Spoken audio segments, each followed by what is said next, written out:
Greetings Pathfinders and welcome to Absalom Archives Geography. Today we're going to take a look at our maps and learn all the names on them.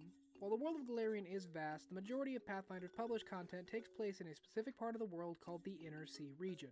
Centered around a large body of water, fittingly known as the Inner Sea, that separates two continents, this region contains dozens of nations, cultures, and peoples to go over. Before we do though, I have a couple of minor notes we have to get out of the way. This information is accurate to the setting at the start of Pathfinder 1st Edition and does not contain any updates or story consequences for any adventurers, modules, or other storylines that took place. That means if you're going off information presented in 2nd Edition books, it'll be quite a bit different. Since we're going to be covering those changes in our other videos, it's important to have this groundwork laid out now. Can't tell you where we're going until we see where we've been. The source for this information is the Inner Sea World Guide, along with any other books or articles available where needed. That book gives us information on 41 locations, spanning the two continents that make up the Inner Sea. We'll be covering them in alphabetical order as laid out in that book, but before we do that, let's cover the continents in general. Galarian has 8 continents, all of them filled with unique locations and people. The Inner Sea region is what we're going to focus on first because it's the one that's been the most developed throughout the setting. It's comprised of the entire continent of Avestan and the northern portion of Garund. Avestan can be compared to Europe. While it does have an ocean border on both the south and the western side, the eastern portion of the continent is directly connected to a third continent called Kazmaron, similar to how Europe is connected to Asia. Continuing the real-world parallels, Garund is analogous to Africa, being a southern continent separated by a large inland sea from the northern one. Garund is very large, but only the northern portion is considered part of the Inner Sea. And that sea is what we're going to zoom in on first to start off our tour of locations with Absalom. It's very fitting that our first nation alphabetically is also the one most central to the Inner Sea region. Located on the Isle of Kortos, smack dab in the middle of the Inner Sea, Absalom is sometimes called the city at the center of the world. Both the city and the island itself were created by the god Anderin following his discovery of the Starstone deep underwater. After his ascension to godhood, he raised the island up from the ocean, using magic to make the barren rock into fertile ground. The Starstone was placed at the heart of the island, where it rests to this day in the Starstone Cathedral. Surrounded by the best physical and magical protections possible, the powerful artifact waits for anyone brave and strong enough to enter the depths of the cathedral and attempt to touch it. Thousands have gone in for a shot at divinity, but only 3 have made that cut. The founding of the city marks year 0 of Galarian's most common calendar, the Absalom Reckoning one. Seems pretty obvious based on the name, right? Ever since, the presence of the Starstone has drawn in thousands with the ambition and drive to reach out for that ultimate divine prize, and for every one of them, you can find 10 people willing to rent them a room, sell them a drink, or offer them a last-minute trinket that's sure to help them pass that dangerous test. But the city is known for more than just its super god rock. The island's location in the middle of the Inner Sea means it intersects a wide variety of transport and shipping lanes, allowing it to act as a hub for many different nations. This melting pot also benefits the Pathfinder Society, a group of explorers, scholars, and adventurers founded here in 4307. Their headquarters is located in Absalom, and most of their agents are trained there. From this one central island, the group can spread its members across the world, allowing them to range far and wide in search of knowledge and treasures. The isle itself is more than just Absalom, though you'd be forgiven for not knowing that. It's the most famous part. Outside the city is a vast field littered with ruins, the remnants of various armies that have tried to seize Absalom and its assets many times throughout history. Farther out, there are 2 other major cities on the island. Diobel is located to the west of Absalom and largely deals with shipping goods from the island either into Absalom or off into other parts of the world. The second is Eskadar, located on the smaller island to the north called the Isle of Iran. Eskadar is a military town designed to support the Absalom Navy and assist with breaking or running any blockades around the city. They also deal with the usual threats of pirates and sea monsters that any island like Absalom would need to contend with. In the Galarian setting, Absalom is incredibly important for a number of reasons. As the location of Pathfinder Society headquarters, it serves as a hub location to branch out from, as well as a central meeting place for them to return to. The fact that it's a cultural melting pot means that any number of peoples from around the world could show up at any given time, and that any characters from any ancestry would easily be found here. Absalom serves as a catch-all starting location, perfect for any adventure and ripe with opportunities for game masters. Anderin. Anderin is America. Known as the birthplace of freedom, Anderin is one of the younger nations in the Inner Sea, having been founded only about 40 years ago before the start of our timeline. Anderin began life as a colony of Taldor, providing lumber and ships for their navy and exploration efforts. Later, when Celiacs broke away from Taldor, they took Anderin with them. The Chelish retained control until the civil war following Eredin's death caused House Thrun to rise to power. Fearing the spread of tyranny and infernal damnation, and bolstered by the revolutionary rhetoric from other nations, Anderin broke away, forming a new nation on the basis of freedom and equality for all. Anderin is now highly focused on spreading the ideas of democracy and freedom. It's led by the People's Council, an elected body of leaders from all walks of life responsible for deciding political policy. This body is in turn headed by the Supreme Elect of Anderin, who at this time is Cadwyn I of Augustana. Anderin strives to be a free and prosperous nation where every citizen is taken care of and given what they need to thrive. Flanked by the two monarchies that previously controlled them, Anderin is constantly called to defend the ideals of its democratic government, and to them, a good offense is the best defense. Their conviction and zeal means that Anderin is constantly pushing back, aggressively promoting their way of life. The forefront of this is the Eagle Knights, Anderin's elite force dedicated to advancing and protecting the nation and its people. With all the eagles in freedom, it's easy to see how Anderin is a highly idealized version of post-revolution America. The power of an individual to make a difference and steer the course of a nation is a strong heroic fantasy. All the freedom and eagles and patriotic fervor without the more gruesome historical truths to deal with. Anderin's existence and tension with its neighbors offers a lot of opportunity for conflict, both large and small. Meanwhile, their hardline stance against slavery gives people who want to do good a ready-made set of allies. It's tailor-made as a country for the good guys, though I'd urge GMs to take that with a grain of salt. Nowhere is perfect after all. The Hold of Belkzen. Belkzen is the land of the orcs. When the dwarves pushed up from underground, they pushed the orcs out in front of them. Emerging from the caverns below, the orcs spread out into the surrounding wilderness, where their adaptation to the underground region of the Darklands allowed them to survive and thrive under the ash-choked skies of the Age of Darkness. But the dwarves also eventually emerged and weren't content to just let the orcs go. They fortified their strongholds and pushed their ancient enemy back. Driven to a small, isolated region of northern Avestan, the now concentrated orc tribes were drawn to a charismatic leader named Belkzen. This great orc united the disparate tribes together into a powerful army and led them in a daring offensive against the dwarves. He dealt one of the greatest military and cultural defeat the dwarves would ever know, taking the sky citadel of Koldakor in negative 3708 Absalom Reckoning. Renaming the location to Urgir and settling in for the remainder of his life, Belkzen's fledgling empire wasn't able to hold together following his death. The orcs returned to their traditional clans with all the old feuds and disputes coming back with them. Though the nation didn't remain unified, the region today still holds the name of their greatest leader. Belkzen's borders have been defined as much by their neighbors as by the orcs living there. Since the Hold of Belkzen doesn't have a central government, any change in the territory is either a short-term change based on the actions of a local group, or the result of a strong unifying leader enacting a long-term change.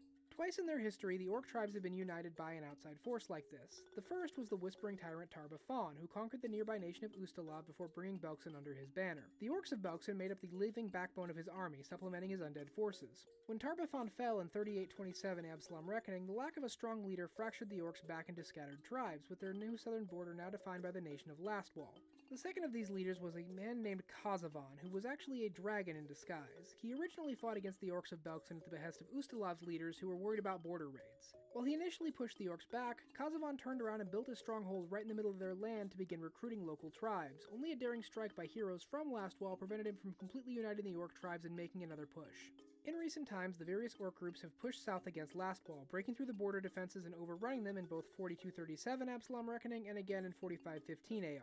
The current border is the least stable it's ever been, wavering constantly as raids take and lose towns. While the orcs seem content with the current situation, Lastwall is desperate to hold the line where it is. Today, Belkzen exists in a kind of hostile peace with its neighbors. Right now there is little centralized power, but another strong leader could change that. On the flip side, there are some in orcish society asking themselves a simple question. Could they do what the other ancestries have and turn the Hold of Belkzen into a nation with a government built by the orcish people for the orcish people? Both of these questions present fertile ground for a GM to use in a campaign. It also gives players a lot to use for characters, whether they want to be a more traditional monstrous orc or a more nuanced take on the ancestry that's previously always been cast as the bad guys. Brevoy. Brevoy is what you get if you take Game of Thrones and confine it to a single country. Once the two independent nations of Isia and Rosslyn, the world now sees them as a single country, but that isn't the case internally, where this division is still very relevant. Brevoy is one of the northernmost nations in Avestan, as well as one of the easternmost, occupying the top corner of the map. The eastern edge borders the nation of Iabaria, which marks the transition from Avestan into Kazmaron. Prior to the arrival of colonists from Taldor, much of what is now Brevoy was home to the people of Iabaria. However, a series of devastating plagues wiped out most of that population, with the remainder assimilating with the Taldane colonists. Isia was located in the northern portion of the nation, though that's a little misleading. From what we can tell, Isia controlled about 2/3 of the land that would become Brevoy. Most of their power was concentrated on the water, since the land in the area was unsuited for farming. The largest port was located on the northern border around the lakes of Mist and Vales. A large inland lake, its waters are rumored to hold strange and mysterious creatures who might have some control over the people there. House Sertova controlled most of the lake, giving them de facto control of the nation.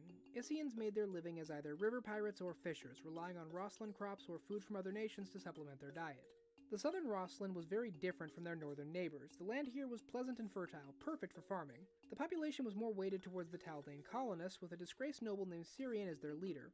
In 3035 Absalom Reckoning, Syrian lost a duel to a southern bandit lord and fled in disgrace from the shame of it, where he went as a mystery, but 10 years later he returned.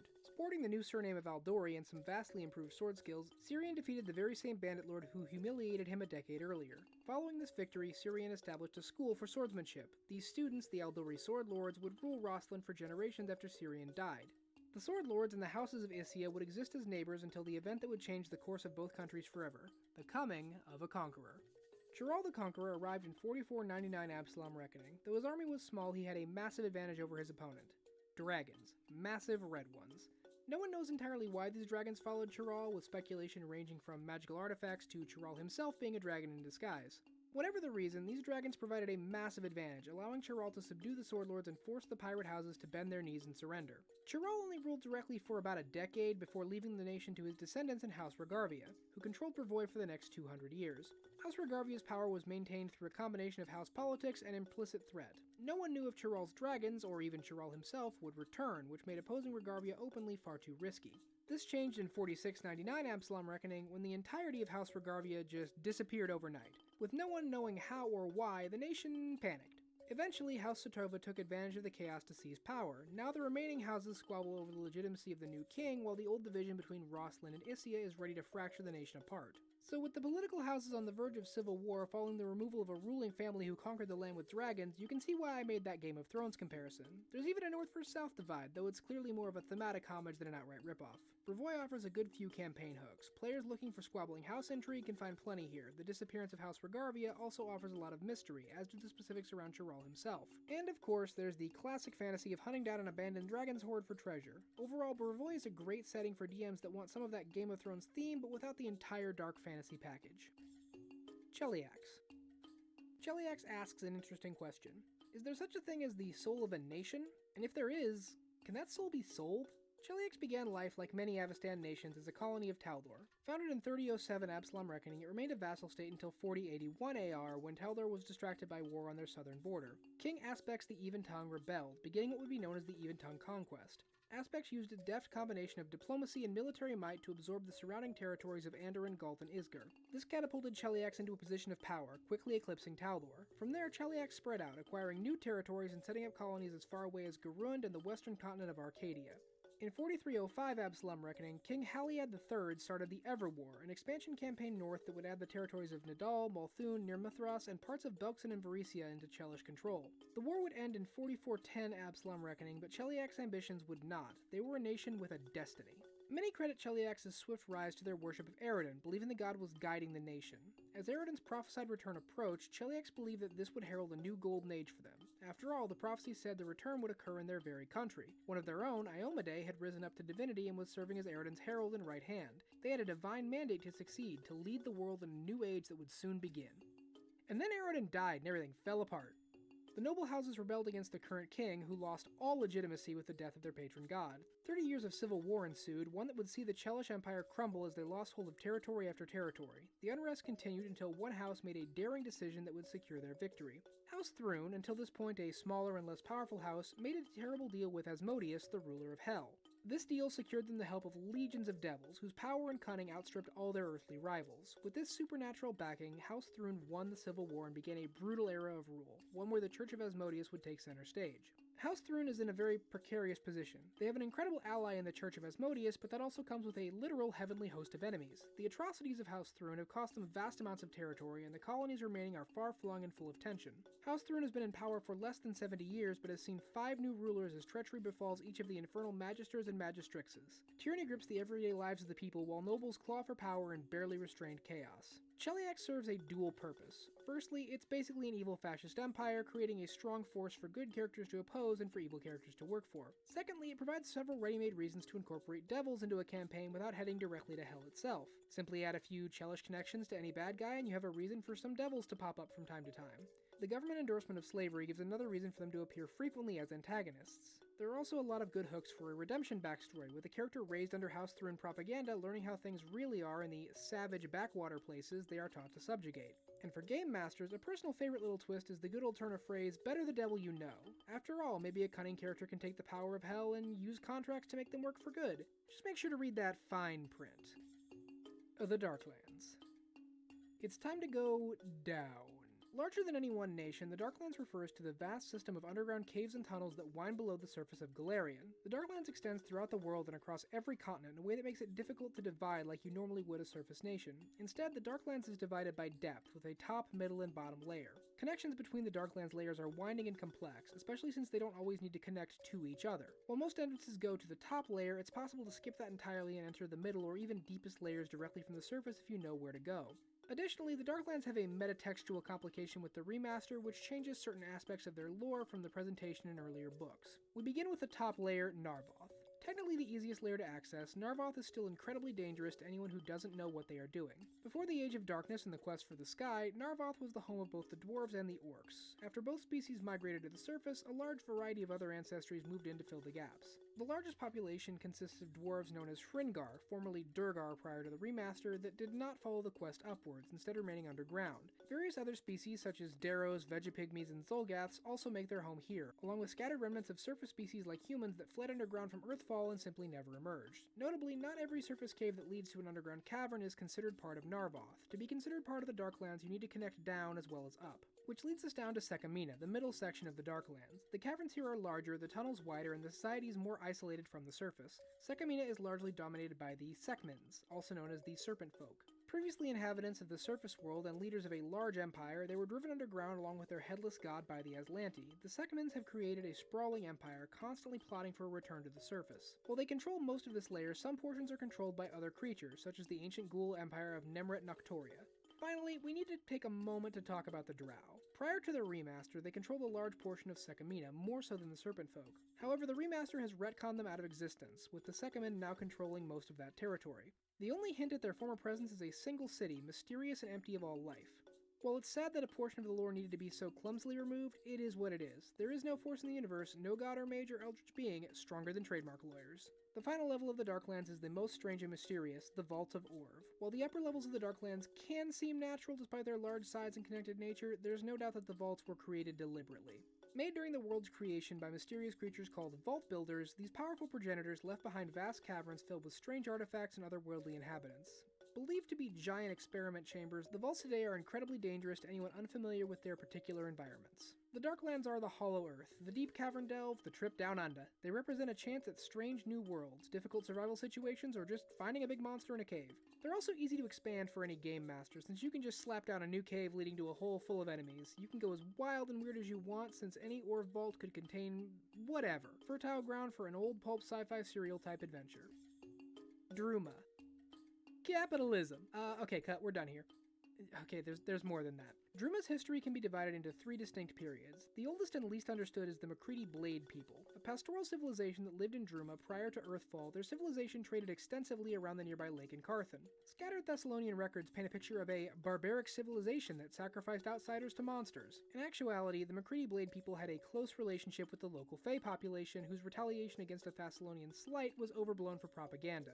The only remnants of the McCready Blade people today are buried earthenwork structures and the signature stone blades first found in the town of McCready, hence the name. Changes in the local geography after Earthfall completely upended their way of life, which made them an easy target for the coming arrivals. The quest for the sky brought the dwarves and the orcs to the surface, with the orcs emerging first. The remaining humans in the region were easily overrun, only able to drive the orcs back when the dwarves completed their quest to the surface. While initially cordial, the dwarves quickly started to view the human tribes as barbaric and inferior. They seized control of the region for the dwarven empire of Tar Tagath and gave it the name Druma. It would serve as a breadbasket for the empire's headquarters in what is now the Five Kings Mountains. While Druma remained a vassal state until 2331 Absalom Reckoning, its independence can be said to have started much earlier, with the birth of a man named Calistrade in 187 AR. A supposed prophet and trader, Calistrade taught a life of extravagant wealth mixed with specific lifestyle restrictions that he believed helped create success in business. Calistrade's writings and teachings were compiled into a religious doctrine known as the Prophecies of Calistrade, which his followers believe in to this day. The adherents of these prophecies enjoyed modest success, but truly rose to power in the year 1571 Absalom Reckoning.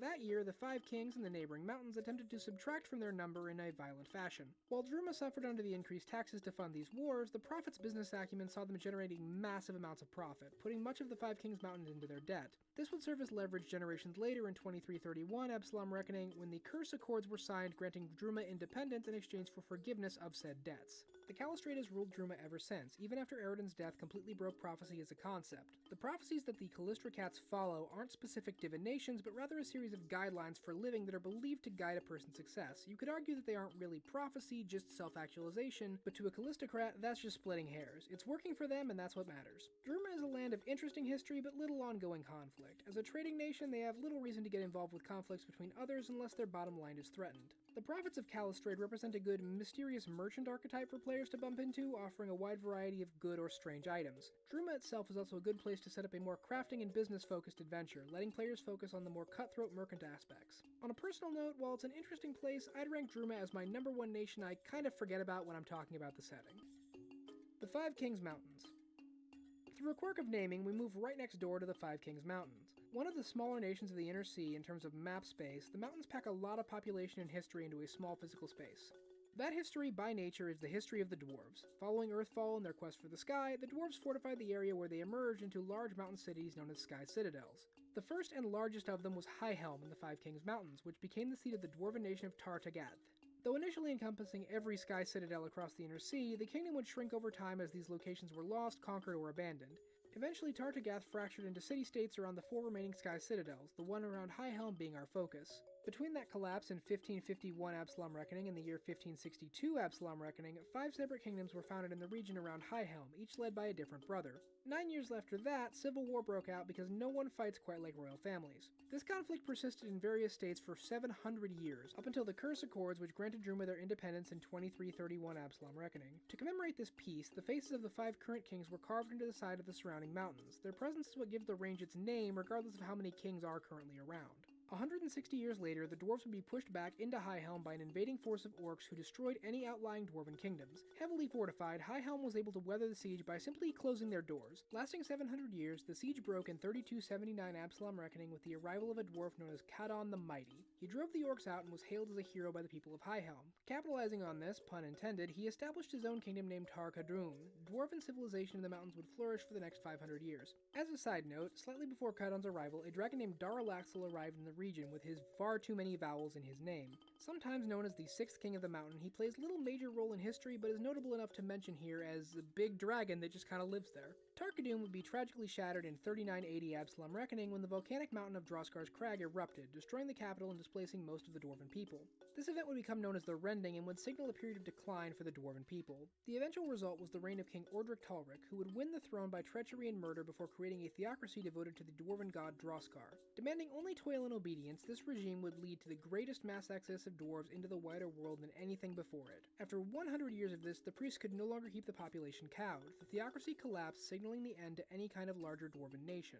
From then up until now, no leader has been able to reunite the entire dwarven people. All the remaining Sky Citadels now function as independent city-states. The Five Kings Mountains are, no beating around the bush here, Dwarfland. It's got all that lonely mountain, Mines of Moria vibe you'd expect from anything associated with the traditional fantasy idea of dwarves. While there are key differences that make them unique, the basic bones are all there. For a game master, the Five Kings Mountain serves as a good place for any dwarf-themed adventure, ancient tomb delves, or mountaineering expeditions into the wilderness surrounding High Helm. It's also a good spot to reenact Helm's Deep if you're in the mood for it, just don't tell the elf. Galt. Hey, what if the French Revolution just never stopped? What if we just kept finding necks to feed into the guillotine? Much of Galt's history is unremarkable, at least in comparison to the recent chaos. It began life as a Taldor colony in the year 115 Absalom Reckoning. It gained a reputation as a haven for free thinkers, poets, artists, philosophers, and other intellectuals from throughout Taldor. When Celiacs broke off and began absorbing Taldor's outlying colonies, Galt was one of the ones it conquered by force. Chelish rule didn't affect Galt much, so that would change drastically with Eredin's death and the rise of House Thrune. The new rulers and their infernal connections caused a lot of concern for people outside of Celiacs that would now be subject to their rule. The concerning nature of their leadership's allegiance with Hell provoked a lot of rebellious sentiment, particularly from two Galtan individuals, the half-elf philosopher Hostetter and the poet Darl Jubenarch. Their rhetoric and provocation spurred the people into action and resulted in Galt declaring independence in 4667 Absalom Reckoning. And if you think this is the point where everything starts to go wrong, congratulations on figuring out my writing patterns. Where the going wrong started was the creation of a terrible set of magical artifacts. Known as the Final Blades, these magical guillotines would serve as an instrument of terror and retribution against the enemies of the people. In a world of observed afterlives and resurrection magic, the Galtan Final Blades would ensure a permanent and cruel end for anyone they executed. Any person killed by a Final Blade would have their soul trapped inside, unable to move on or be resurrected by magic. The people chosen to use these terrible instruments would become known as the Grey Gardeners, the masked executioners of the People's Justice. And the People's Justice would be a fickle thing, as the Gulthan citizens seemingly became enamored with mob rule and violent revolution. Only 5 years after the original leaders formed the Revolutionary Council, they found themselves face down, a sharp end descending towards their neck. Dozens of governments have come and gone, risen and fallen since that time. The only thing constant is the masked figures in grey who remove the fallen leaders with one final deadly pull of that lever. Gulth is a place of chaos, paranoia, and danger. The Grey Gardeners represent a clearly dangerous but also very mysterious organizations for players to oppose. Meanwhile, the various revolutions can either help or hinder players with double-crossing and treachery built right in. The nation is fertile ground for any game master, the Final Blades being a personal favorite of mine. Imagine a high-stakes hostage rescue where the hostage isn't a person but a dead ally whose soul is locked away inside a guillotine. Compelling hook, isn't it? Geb. Oh boy. Geb is a complicated nation to talk about. Part of this is due to how interconnected its history is with neighboring countries, however a bigger part is that in order to talk about Geb, we have to talk about Geb. Why yes, I do think I'm clever, thank you for noticing. Geb is named after its founder and ruler, who started his life nearly 5,000 years ago in negative 1140 Absalom Reckoning. He lived in the nation of Assyrian during its ancient heyday. After being part of a failed rebellion that saw the rest of his family killed or exiled, Geb fled to a southern Assyrian outpost. He used his powerful necromancy to take over and set up his own nation, which he named after himself. This is because Geb, like most powerful wizards, has just the littlest bit of an ego. Over the next 100 years or so, Geb became embroiled in an increasingly bitter rivalry with another wizard named Nex, who had created his own nation north of Geb. This rivalry turned to all-out war as each wizard attempted to completely destroy the other, sweeping their nations into their personal conflict. Both Geb and Nex were functionally immortal and evenly matched, capable of using incredibly powerful magic against each other. The result was a long and devastating war that shaped both countries in interesting ways. For Geb the nation, the turning point was a series of powerful magical cataclysms that reduced the population down to a fraction of its former numbers. For most countries, this would be a catastrophe. For Geb, it was a revolution. Geb the Necromancer raised his population into undeath en masse, creating a new civilization that needed no food, no sleep, and no rest. The living were now a minority. In the year 576 Absalom Reckoning, Geb nearly won the war.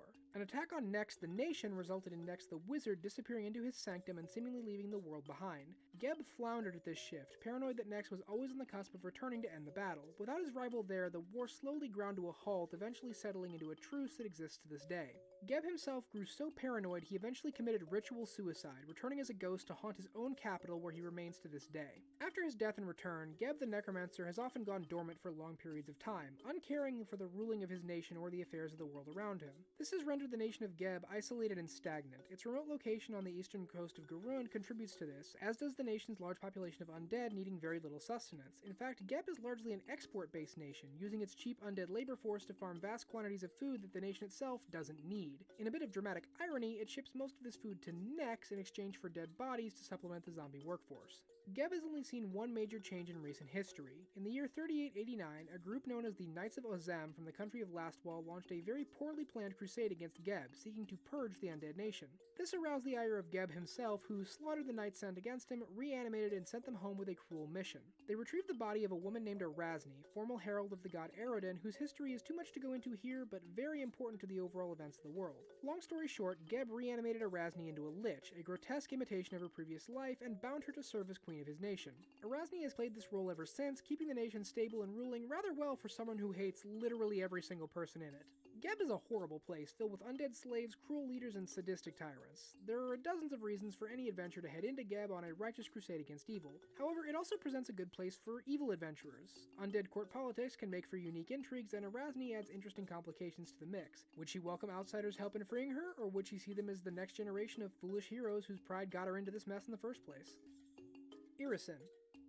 Hey, by the way, did you know that Earth is a canon location in the Pathfinder universe? Yeah, crossover is rare, but it does happen, and there's no case where it's more true than Irisin and its founding mother, Miss Baba Yaga. She came to this world in 3313 Absalom Reckoning, in a remote stretch of the northern land that at the time belonged to the Linor kings. She descended from the cold mountains with her icy army, her dancing hut leading the way on its giant chicken legs. She conquered the land in 23 days, yet as quickly as she arrived, Baba Yaga seemed to lose interest, installing one of her daughters as leader while she rode off into the night cackling all the while. Irisin has been ruled by a descendant of Baba Yaga ever since, with the reign lasting exactly 100 years before the old witch returns, taking the current daughter with her and leaving a new one in her place. Irisin is a land of eternal winter, and that is not hyperbole, it's completely literal. While northern areas can remain cold and frozen almost all year round, and Irisin is far enough north to naturally be quite cold, it's not so far north that there wouldn't be any other seasons. No, Irison is magically locked into an ongoing winter by the ruling power, the Winter Witches. Their current leader is Queen Elvania, who took the throne in 4613 Absalom Reckoning. Keep in mind, this video is covering the time up to 4707 Absalom Reckoning, meaning Baba Yaga is set to return in only 6 years' time. To anyone with future knowledge, you keep that tidbit in mind. Irison's 100-year cycle of rulership creates an interesting situation where the government is very stable but experiences a radical change at very specific times. Whenever a new queen is installed, she is expected to replace most of the government with her own descendants, while the previous queen is expected to take her immediate descendants with her. For the common people, Irison is a harsh place, the ever-present cold and snow making any kind of living difficult to manage. Compounding this is the isolation, as Baba Yaga's conquest left the country with many enemies on all sides. Irison's border is ringed with witch huts resembling Baba Yaga's own dancing hut, their enchanted occupants eager to keep the enemies out and the civilians in. Irison has quite a few parallels with Russia, made obvious by the literal connection to Russian folklore. As an adventure location, it gives plenty of reasons to include cold-based enemies and creepy witch tropes into a campaign. There's also a few nature-based hooks for a party, since Irison's unnatural winter has drastically affected the local environment. And of course, there's the ever-present specter of Baba Yaga popping back in, either at her scheduled time or for an unexpected visit from the universe's scariest grandma. Isgar. Every devil has its servitor, every ruler has their toady. Isgar has, for almost its entire existence, been that toady.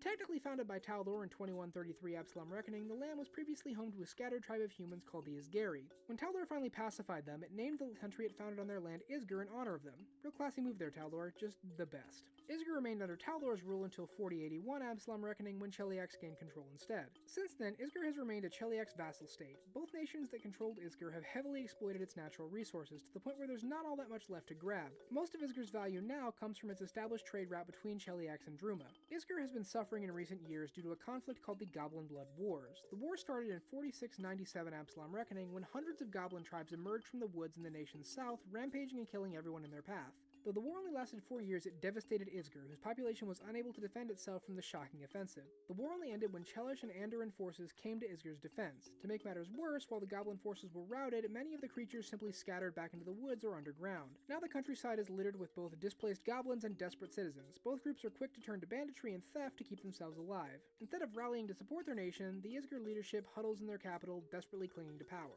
Isgar is kind of a footnote nation. Nothing important has really happened here. The Goblin Blood Wars hurt them badly, but that's barely a blip on anyone else's radar. Players looking to play an anti-authority down-on-their-luck commoner have better options. Same for GMs looking to frame a country's elite rulers as decadent, uncaring jerks. Isgar kind of feels like store-brand Celiacs. That might also be its biggest blessing, since it gives game masters a lot of open space to work with. If nothing else, you have a perfect place for a low-level bandit fight before moving on to more dangerous monsters. Jalmaray. The Inner Sea is but a small slice of the world, and Jalmaray is a little taste of what that really means. Located off the east coast of Garund, Jalmaray has long been controlled by the nation of Vudra and its many impossible kingdoms.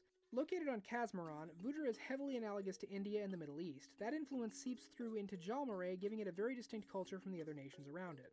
The island was originally inhabited by the Sunghari people, whose claims to the island were conveniently ignored by Nex, who considered Jalmaray part of his territory. He doubled down on this dismissal of their claims by gifting the island out from under them to a Vudrani Maharaja named Kebin Sal. Kebin landed on Nex's shores in 563 Absalom Reckoning with a fleet of ships and extraordinary demonstrations of Vudrani magic, which bound powerful wish-granting genies to his will. Nex granted the traveling court dominion over the island, and the court wasted no time, using magic to rapidly build incredible wonders. This also opened up Vudrani trade to the Inner Sea, as the new court brought merchants from all over the continent who were eager to corner a new market. To the native Sunghari, the Maharaja offered a choice: join the court and serve him, or accept exile to the nearby island of Kanakataka. A decade later, Kebin Sal departed the island with his court and the Sunghari who joined his entourage. He left behind the grand monuments and resplendent cities along with scores of bound genies to protect them. For a long time, Jalmaray simply existed, the Sunghari living in peace and the old structures untouched. But in 2279 Absalom Reckoning, political upheaval in Nex forced one of the ruling powers into exile. The Archlords fled to Jalmaray, where they found the Sunghari squatting on their land. The Archlords politely and firmly murdered them, turning Kanakataka into an island of ghosts. Which, I mean, was their right. The island was their territory. After all, it had been abandoned for generations, so clearly it reverted to Nexian control. They soon found out that Vudra disagreed. Several Vudrani ships arrived, claiming to be descendants of the Maharaja. Therefore, the island actually belonged to them, and the Archlords needed to please leave. The Vudrani brought substantial records to back up this claim, to which the Archlords attempted the highly skilled and diplomatic counter of, yeah, well, we're here, so nuh-uh, it's ours. The resulting war ended poorly for the Archlords. Genie binding allowed for powerful wish magic, and the Archlords simply did not have the resources to counter that. The Vidrani have controlled the islands ever since, restoring many of the monuments their ancestors left behind. The descendants of the Songhari people have attempted to reclaim some of the land and put the ghost of Kaina Kataka to rest, but they haven't had much success. The island is now a small slice of Vudra culture connected to the inner sea, spreading their gods, cultures, and traditions. Jalmarie is a reminder that the world is huge. With all the places the inner sea has to offer, we're still just seeing one small slice of the pie. It provides a way for cultural aspects outside of the traditional medieval fantasy to make their way into the game. It's no secret that martial arts monks are sometimes a little out of step with the typical knights and wizards. What Jalmarie offers is a connection to those archetypes for players that want to explore that. It's important to keep in mind that this is one small island slice of an entire culture and to avoid stereotypes. Just like how these summaries are a broad slice of information to cover our bases, with more depth and nuanced information to come later. Katapesh. And now on to our wretched hive of scum and villainy. Katapesh, as both a city and a region, has a strange and disjointed history. The region had sparse human habitation early on, with people preferring to simply pass through on their way to Assyrian or to Nex. The large dry savanna was mostly home to tribes of Kolo, more commonly known as Gnolls. Though Kolo are very much spread across the world, many consider the Katapesh region to be their homeland. While not very tolerant of outsiders, the Pax left people alone enough to not draw any attention, until a matriarch named Kinroth started binding genies. This drew the attention of a woman named Nefeshti. As a genie herself, exiled from her home plane, she felt a sense of responsibility to her bound kin. Leading a group of heroes called the Templars of the Five Winds, Nefeshti defeated Kinroth in 2216 Absalom Reckoning and freed as many genies as she could from their bindings. It isn't entirely clear if this event paved the way for the rest of the nation's history or if it's just a coincidence, but a year later things really started picking up. In 2217 AR, a group of Sarenrae worshippers fled the persecution in Osirian. While most of them settled in the mountains far to the southwest, some splintered off in search of a golden land. They eventually came to a valley near the coast that fit perfectly. Outside of a massive sphinx of unexplained origin at the center, the valley was completely empty and perfect for settling. Having found their golden land, the settlers built a golden city to live in. Yes, they named it that, they weren't very original. And that kind of clumsy naming is going to attract people looking for an easy score. In 2375 AR, bandits sacked and took the entire city, their descendants ruling until 2589 AR. That year, a month-long sandstorm buried the entire city, scattering the population, and it would stay buried for the next 100 years. In 2692 Absalom Reckoning, a woman named Nimar walked out of the desert and started clearing the sand away from the ruins. Through her work, the Golden City was refounded under the name of Sandstar, the new settlement flourishing just like before. Then, in 3249 Absalom Reckoning, an alchemist named Atopu discovered the recipe for Pesh, a potent narcotic. News spread rapidly, attracting all sorts of people. Only 1 year later, a bandit named Jare would conquer the city, supposedly killing Nimar. He renamed the city to Katapesh and declared complete independence from Osirian, who had technically controlled the region this entire time. I'm sure they were just as surprised to find this out as you were. Katapesh has always been mercantile, which allowed the city to grow as much as it did. Before the invention of Pesh, this trade was mostly above board. The drug and the people it attracted changed things. Katapesh under Jedi was a place where you could find almost anything. This might be what attracted the city's current masters to their doorstep, though no one can really say. The only thing we know is that in 3725 Absalom Reckoning, the Pact Masters arrive. There are 5 Pact Masters of Katapesh, strange beings from somewhere. 7 feet tall, weirdly thin, covered in strange robes and concealing masks, the Pact Masters are a complete enigma. Even their control of the city is strange, happening almost overnight. No record of what they did exists anywhere, and if anyone knows what really happened, they are wisely staying quiet.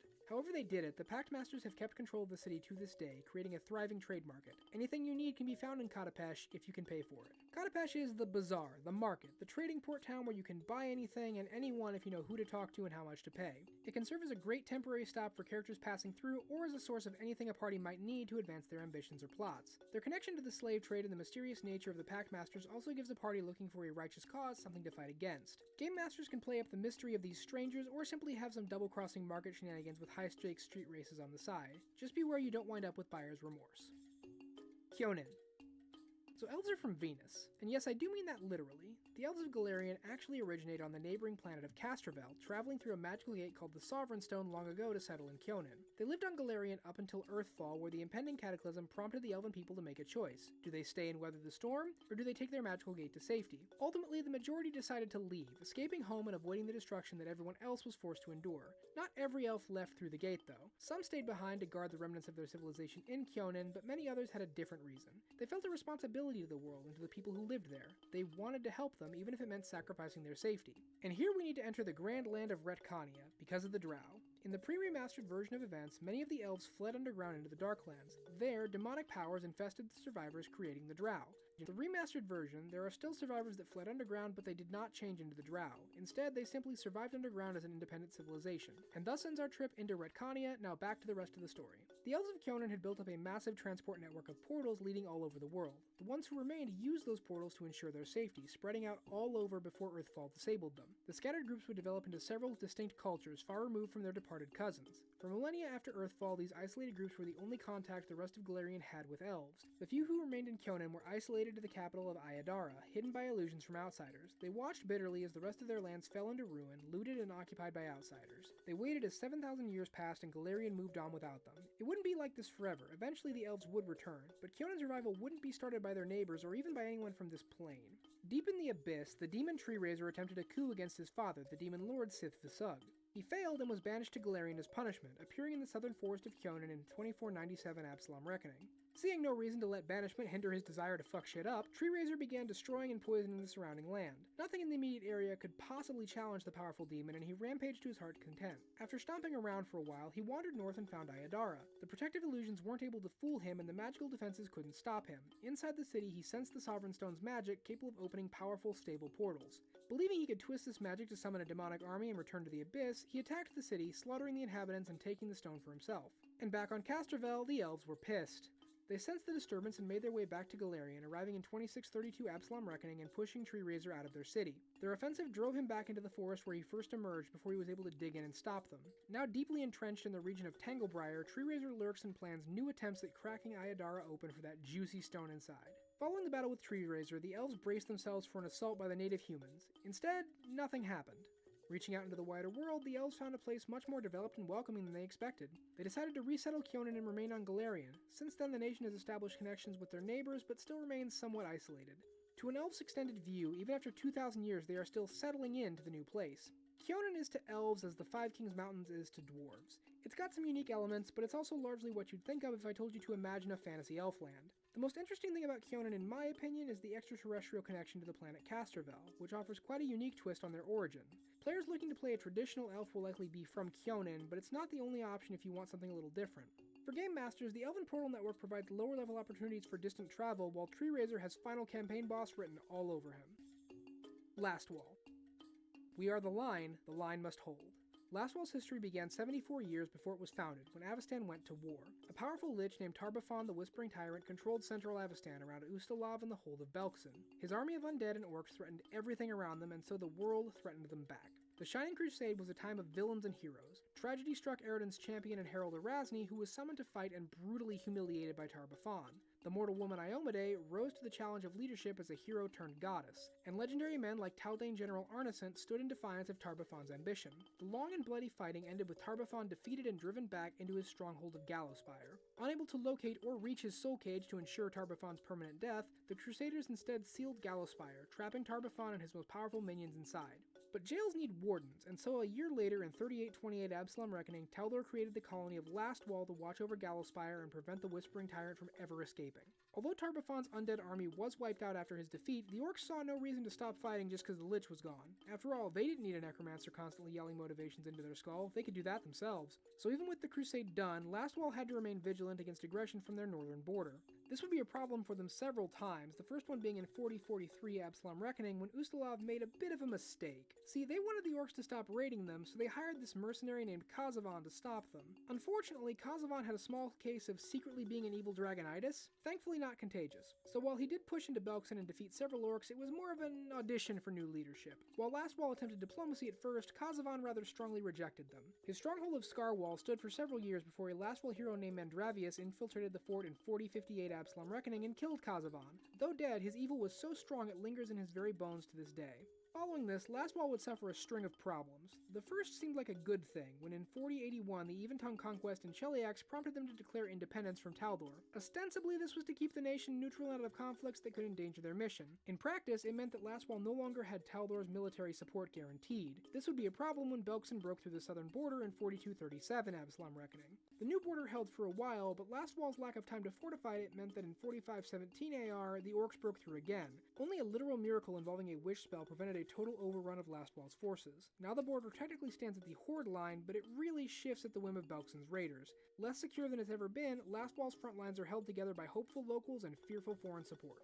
Lastwall is a nation of action. It was created with a purpose in mind. Guarding Tarbafon's prison and determination to succeed gives the leaders here a lot of drive, but it has its downsides as well. After the Shining Crusade, the Knights of Orzem felt like they needed a new purpose. Tarbafon was a great evil, but there were others, and clearly they had shown their people could handle monumental tasks. So they turned their eyes south to a country full of undead. In 3889 Absalom Reckoning, Commander Claudius Baromar sent 6 knights south on a new crusade. As we covered in the Geb section, they failed badly. For Lastwall, this was a crippling blow. It reinforced the opinion that they had one purpose, keeping Tarbafon sealed. Never again would they be distracted from that goal. Lastwall is very focused. The lore of the nation is heavily built around their one great triumph. The freedom of the Whispering Tyrant represents a very clear threat, one that enemies of all levels might plot to accomplish. It represents a good place of origin for righteous characters as well as morally gray ones. Lastwall isn't above pulling a fantasy Suicide Squad if it means stopping their enemy. For game masters, there's an obvious ticking time bomb here. There is a big bad locked in here and he wants out. Oh, and for anyone looking in from the 2nd edition lore, no spoilers, we'll get there eventually. Land of the Linor Kings. The northern lands are harsh and cold, their rulers harsher and colder.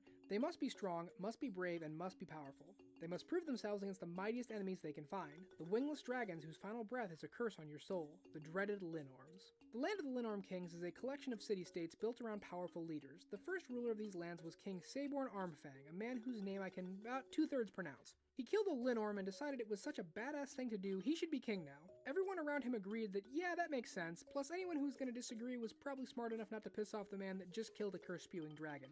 And thus began the traditional form of election in the Linorm kingdoms. You want to be a king? You gotta kill a Linorm. By yourself.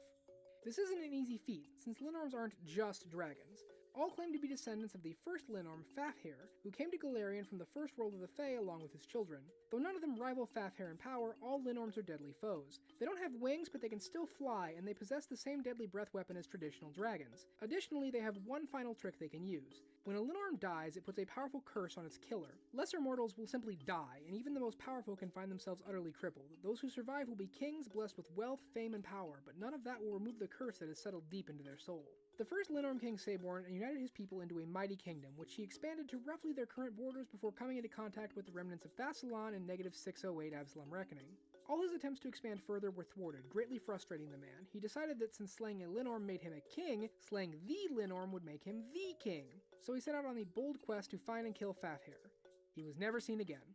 The Linorm kings broke apart into city-states and continued their traditional lifestyle of raid and/or trade. This has continued uninterrupted into the present, taking the people of the Linorm kingdoms all over the inner sea as well as distant shores. Across the sea in the land of Arcadia, they founded the settlement of Valenhall. It's believed the most glorious dead reside in Valenhall, feasting and boasting about all their great deeds. Most laymen think the settlement there is Valenhall, but it's not. Simply a town called Port Valen, the real Valenhall has never been found, but many people who come here looking for it feel some kind of pull off to the west. Those that feel the pull set off and don't return, but it's a mystery if they found the legendary place or just died in the wilderness like foolish old men chasing glory. Though the individual kingdoms fight constantly, the land of the Linorm kings has arguably only experienced one war and it went poorly. Baba Yaga's conquest is a sore spot for the Linorm kings, as is the fact that Irsten has maintained its hold with an iron grip ever since. By contrast, the attempted invasion by Celiacs in 4402 Absalom Reckoning was quickly repelled, showing just how tough these raiders can be to break. But what outside forces can't break, internal strife just might tear apart. To be a Linorm king, you have to defeat a Linorm in single combat. It was never established that you had to kill it. In 4701 Absalom Reckoning, White Estrid became a Linorm king by defeating the Linorm Biletongue using some kind of mysterious weapon. But she didn't kill him. Instead, she somehow enthralled him to her will. According to her, this qualifies her for kingship. Currently, she controls the Ironbound Islands just off the coast of the land of the Linorm kings. Many other kings say she doesn't deserve her title, having won through trickery or cheating. Some argue that even if the rule doesn't specify killing the Linorm, the spirit of the challenge does, and she mocks their traditions with her actions.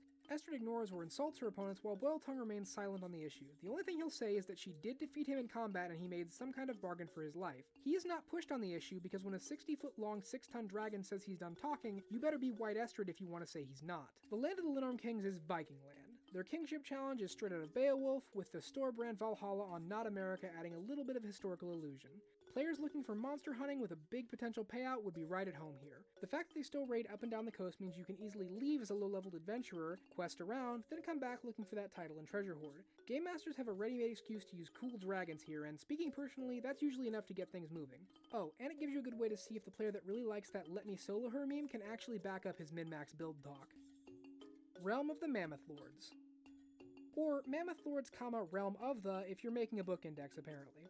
The realm of the Mammoth Lords is more like the Darklands, a broad region rather than a country. Various nomadic tribes roam the tundra, with the titular mammoths serving as mounts, companions, and a source of food and furs. Surrounded by hostility on all sides, the Mammoth Lords are cut off from the world. North is the more unforgiving ice, west are Irisen's powerful witches, east is the demon-infested Worldwound, and south is Belkson's hostile orcs. This isolation has created a very self-sufficient people, unconcerned with the politics of the world around them. Their greatest outside threat is the demon-infested eastern border, but even that is simply accepted as another fact of life. The Mammoth Lord's own brutal combat skills, combined with the raw strength of the local megafauna, does a lot to equalize things. The tribes of the realm have their own intricate history, but little of it is known to outsiders. Stories are passed down by oral tradition and preserved by the living descendants of those who came before. The realm of the Mammoth Lords is a place where megafauna roam vast distances, followed and hunted by tribes of humans. There are many natural vistas and unspoiled tracts of wilderness, but very little in the way of comfort for people from so-called civilized lands. For a player looking to experience a survival-style game in a northern climate, this is the place. It's also the best place to go if you want to ride a cool mammoth. Game masters can have a lot of fun with the megafauna lurking here. Plus, the proximity to nations most players would consider antagonistic gives you some cool options for allied NPCs. Imagine staring down a group of powerful demons, only to be rescued by Xandor and Tundra riding over the hills. 10 points if you get that reference. The Mana Wastes. When wizards war, it's magic that bleeds. The Mana Waste is a small stretch of land located between Nex and Geb, a kind of no man's land. Originally just a nice stretch of wilderness, the only thing of note here was the dwarven sky citadel of Donganhold. The second sky citadel constructed, Donganhold was largely ignored while Assyrian controlled the region. When Nex and Geb took over, they squabbled over the location, taking it and retaking it many times. The dwarves, who were not consulted about this, eventually got rather tired of the national ping-pong game and took matters into their own hands. Using engineering, divine magic, and an explosive powder they had developed, the dwarves sealed off Donganhold from the outside world. In the process, they may have also created the first of the dead magic zones that give the Mana Waste its name. But it would not be the last of them. We don't know for sure if Nex and Geb intentionally tried to create more or simply didn't care if it happened. But as their war dragged on and each wizard used more powerful spellcraft, the dead magic zones spread. And where it didn't die, magic instead mutated and twisted, which is kinda worse. At least with dead magic you get nothing. Twisted wild magic is incredibly unpredictable, creating strange effects and mutant creatures. The entire region turned into a desolate wasteland filled with aberrations that feed on raw meat and raw magic in equal measure. The undead of Geb were highly restricted in where they could go, and to the living people of Nex, the area was a death sentence. Which is why when Ansel Alkenstar fled the city in 4588 Absalom Reckoning, the authorities didn't pursue him.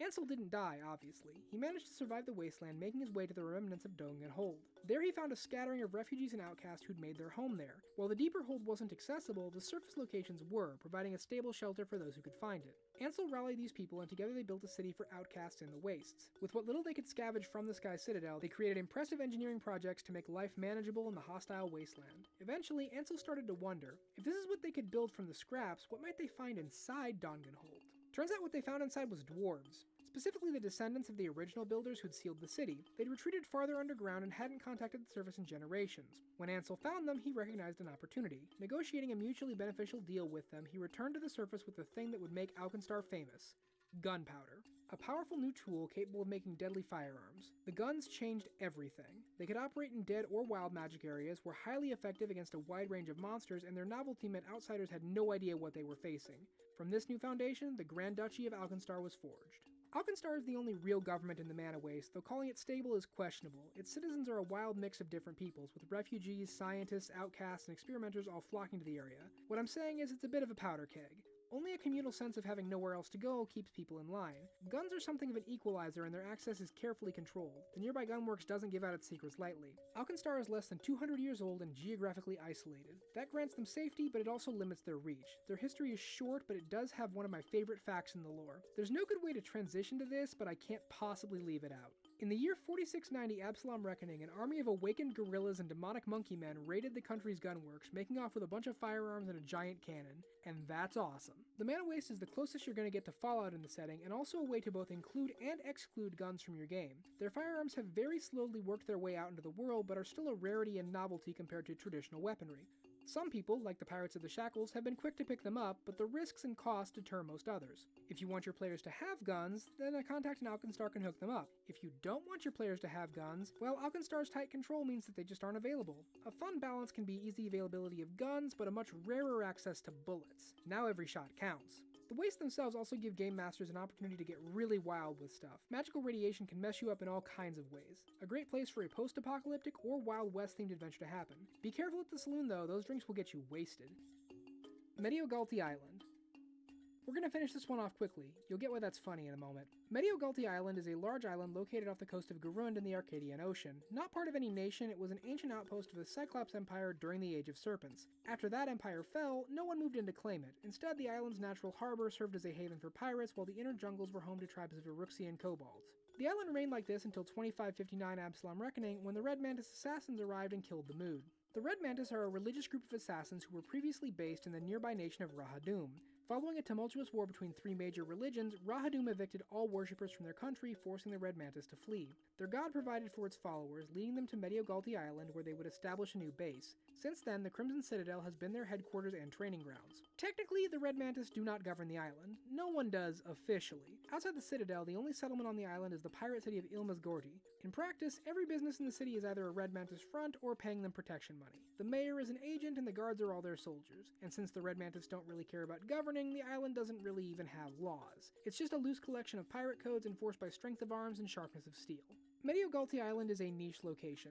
The biggest reason to go there is the assassin cult. Most players will want to stop or oppose them, but not everyone. After all, being paid to go out and kill a target for someone does describe most adventurers. For game masters, the Red Mantis make an excellent tool to spice things up. Their look is distinct, and having them go after players can lead to some interesting situations. The Citadel can also be an excellent source of information for players to infiltrate. If you're looking for nautical adventures, the Shackles might be a better fit overall, but Medog GTI can be a fun stop-off.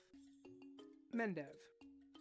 Mendev has two histories. The first is its history prior to Eredin's death, when it was an isolated nation full of exiles from Ayabaria. There isn't much to talk about here, unremarkable kings that ruled a small land. But in the blink of an eye, everything changed. Now we're living in the second part of Mendev's history, the time of the Crusades. And so we shift our focus to Mendev's neighbors. When Eredin died, several disasters happened at once. One of these was the opening of the Worldwound by agents of the demon lord Discari. An open door directly into the outer rifts for any demon that wants in, the Worldwound is a clear threat to all life on the planet. Fortunately for the demons, they picked a really good location. Every nation around the Worldwound has a history of isolation except for Mendev. As the only nation really open to outside assistance, Mendev quickly became the heart of what would become known as the First Mendevian Crusade. Lasting from 4622 Absalom Reckoning to 4630 AR, the First Crusade was very successful. It pushed the demons back from the border, established a strong fortification, and prepared for a final push. Good job all around, everybody! Or so they thought. In 4638 Absalom Reckoning, the demonic invaders launched a brutal counterattack. By nature, demons are uncoordinated creatures that act on impulse. Tactics and planning aren't in their nature, but that only holds true for weaker demons. The stronger ones are cunning, ruthless leaders, and they had planned this all out. The Crusaders were expecting similar reckless actions during the second conflict and were caught off guard by demonic coordination. Thousands were slaughtered. From 4638 to 4645 Absalom Reckoning, the demons advanced farther and farther, an unstoppable tide of death. Eventually, the Crusaders managed to build a fortification using magic items called ward stones. These created a barrier the demons could not cross, physically or by teleporting. The Worldwound had been turned into the demons' prison, while Mendev had time to lick their wounds and heal. Since then, 2 more crusades have been called and they have gone poorly. The third crusade lasted from 4665 Absalom Reckoning to 4668 and was a complete disaster. How bad could it be? Well, for starters, it was corrupt from the beginning, demonic cultists having infiltrated the organization. Mendev was running low on recruits and had lowered their standards. Between mercenaries, criminals, and opportunists, the demons had an easy time slipping people in. And once the Crusaders found out about that, well, it was time for a good old-fashioned witch hunt. Paranoia hit an all-time high, to the point where I'd say the Crusaders killed each other more than they killed any demons. Mendev's government thankfully put an end to things eventually, but the damage was very much done. The Fourth Mendevian Crusade lasted from 4692 Absalom Reckoning to 4707, the year our timeline starts. This time it started due to an actual demonic threat. One of the ward stones at the city of Canabras was breached, allowing the demons to escape again for a brief time. This was a brutal reminder to the rest of the world that this problem was not solved, just barely contained. More resources were sent to Mendev, but not enough to end the fighting. 15 exhausting years, and all they could manage was to get the border back where it began. Mendev is on the edge of a battle line. 100 years ago, it was the site of a united push for good against evil. Time has worn that down, broken the heroes and left the villains standing tall. Now the Crusades are compromised and faltering, the good in them outweighed by superstition and sabotage. Mendev's story is heavily focused on its neighbor to the point where the war is what defines it. Players looking for a righteous cause can find one in the Crusade, but I think there's more here. A chance to look at what 100 years of supernatural war does to a nation. Who are the common folk caught up in this? A game master can find a lot to work with in a campaign like that. But if you still want that legendary good versus evil campaign, Mendev is the kind of place a hero can rally people and really make a stand for something righteous. Multhoon. Something I've noticed is that Paizo likes to world build in pairs, having countries that serve as contrasts to one another or who are connected thematically. Nex and Geb, Anderin and Galt, Tal'Dor and Celiacs, these are all good examples. I bring this up because our next country, Multhoon, is another example. Multhun was originally a colony of Celiacs until, you guessed it, Aroden's death. Multhun was actually the first colony to declare independence, their success inspiring the revolutions in Anderin and Galt. Desiring stability and likely a little afraid of retribution once Celiacs got its affairs in order, Multhun established itself as a military oligarchy. Controlled by 9 general lords, Multhun levied heavy taxes against its citizens in order to fund their large military. I'm sure that won't backfire at all. 16 years later, it backfired. Multhun's government was based largely in the south, while the taxes that funded its expenses were drawn from the northern territories. In exchange for these taxes, the rural people living there got nothing. At least that's how they saw it, since the Multhun military hadn't done much besides enrich their officers. Eventually this tension reached a breaking point and a series of skirmishes between the army and the northern rebels erupted into a full-blown war. After 7 years of fighting, the rebels declared victory, founding the country of Nirmathas. Multhun has never forgotten this loss and remains heavily focused on the ongoing civil war. Part of this is simply circumstance. Every other country Multhun borders is stronger, more established, and far more capable of crushing them in an all-out war. Multhun focuses on Nirmathas in part because it's the only fish in the pond smaller than them. Their leaders dream of military conquest, and losing the only war they've been in has done a lot to bruise that ego. Their desire for victory has led the government to allow lucrative rewards for people willing to sell their services. This even extends to some unconventional sources of manpower. Some of Multhun's regiments are made up of creatures that would normally be considered monsters, like minotaurs, hobgoblins, and centaurs. While still considered second-class citizens by most, their contribution to the cause does give them a certain level of respect in a society that would otherwise completely reject them. Multhun's war is the most iconic thing about the nation. Joining either side of it provides a variety of adventure hooks. While most players will likely want to work against Multhun, players looking for a more unique or monstrous party might find this side a good fit. For game masters, the two connected nations provide a nice pocket war to integrate into a campaign. Neither side is that powerful, relatively speaking, so it fits a lower-level war campaign very well. Because Multhun's narrative is heavily tied into Nirmathras, any change in one is going to affect the other. The Mwangi Expanse. The Expanse is huge. Just look at that map and see for yourself. It's the largest region we're going to cover, discounting the Darklands for their more unique structure. So more than any other segment in this video, please keep in mind that this is a snapshot, a very small look at a region rich in history and cultures. Also keep in mind, I probably will pronounce some of these words wrong.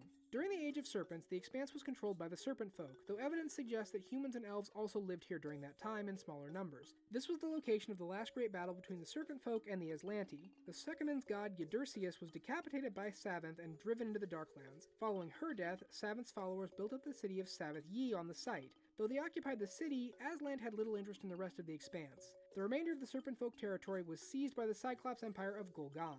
As with everywhere else, Earthfall created massive upheaval. Both Golgan and Savath Yi fell, abandoned in the chaos. But that was just the start of the trouble, because something even worse slipped through in the aftermath. Dahak is a draconic god of destruction. Uncaring for consequences, he manifested onto Golarion and rampaged across the continent. His avatar was eventually stopped in negative 5277 Absalom Reckoning by a group of elves called the Akuje. Having come to the region through an elf gate, they remained behind after Earthfall and have guarded the area ever since. It was the Mwangi Expanse that brought magic back into the world. So much knowledge had been lost in Earthfall, unable to be preserved. A man named Jatembe scoured the worlds for whatever he could find, learning wizardry from scratch and returning the lost discipline to the world. He and his companions, the 10 magical warriors, worked hard to help the Mwangi people recover from the trauma of the past. Sometimes by teaching, like when he helped found the Magambia College that stands to this day, and sometimes by fighting, like in negative 3505 Absalom Reckoning, when he drove off a great evil known as the King of Biting Ants. Though he was always depicted as an old man, even in the earliest stories, Jatembe was clearly something a little bit more. There is no record of his death, no tomb hidden away, and some people even claim to have seen him in modern times. He simply left one day, telling his 10 magical warriors to remain behind as teachers. They did, the one named Black Heron being responsible for the rise of the Shori Empire. If you watch the Ages video, you'll get that joke. The Shori were highly adept at aeromancy, building all kinds of ways to fly. Eventually their scope expanded, and whole cities rose into the air to soar above the jungles. The first flying city of Ko took off in negative 2323 Absalom Reckoning, and many followed it up. The Shori had a nomadic lifestyle, moving their cities around the Expanse to trade and spread their influence, but what goes up must come down eventually. The Shori descended into a decadent lifestyle of hedonism, consorting with vile creatures from the outer spheres for more power. In negative 632 Absalom Reckoning, Ko is attacked by the Tarask, who manages to damage the city enough to crash it into the northern mountains. The rest of Shori's cities fall soon after, unable to stay together. As civilizations grew in Avestan, they started looking to the Expanse as a target for expansion.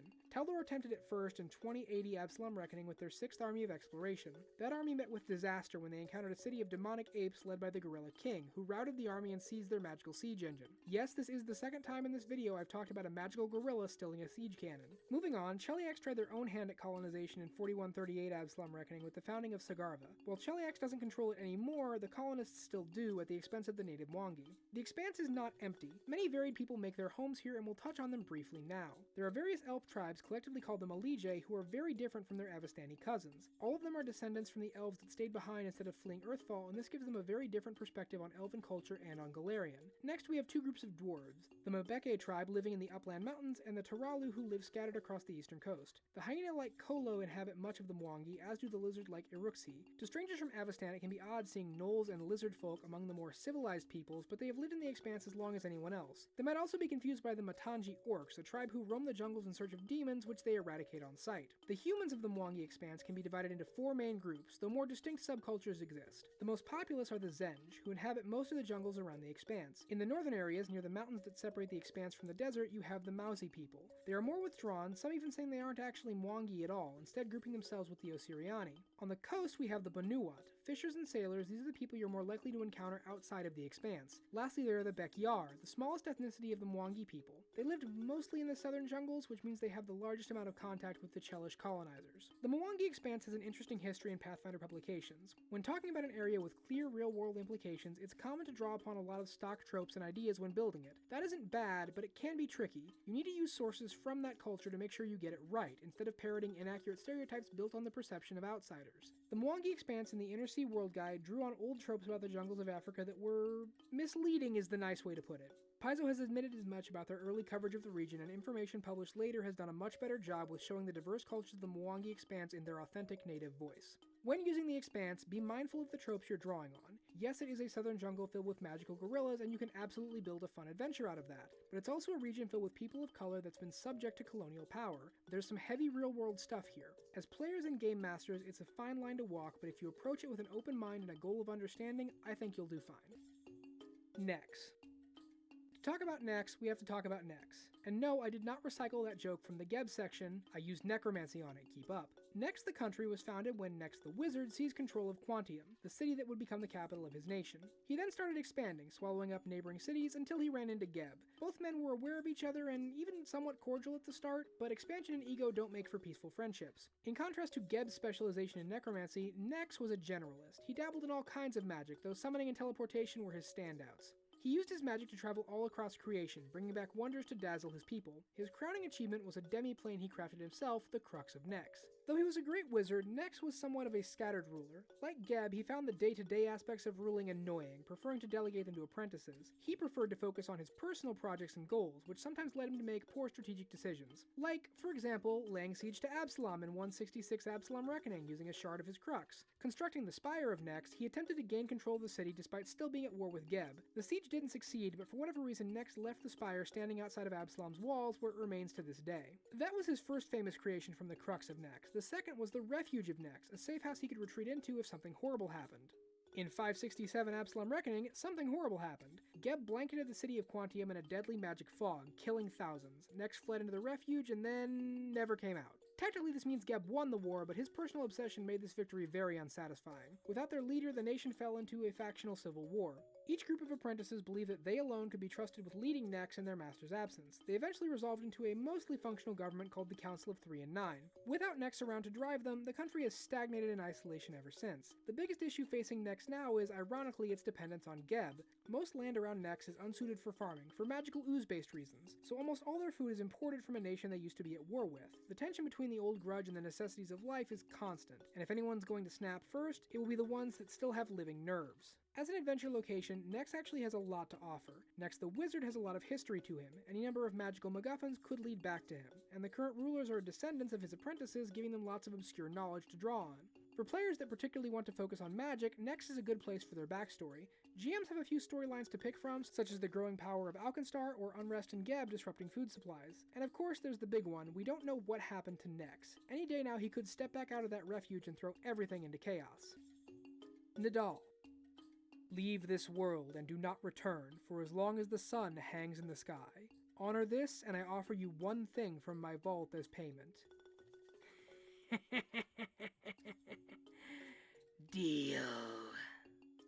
When a star fell and darkness engulfed the world, something was set free. It oozed into the world with the sound of clicking chains and fearful screams. It listened in the echoing silence for the wails of the fearful. It heard their cries of anguish. It listened, drinking deep, and answered.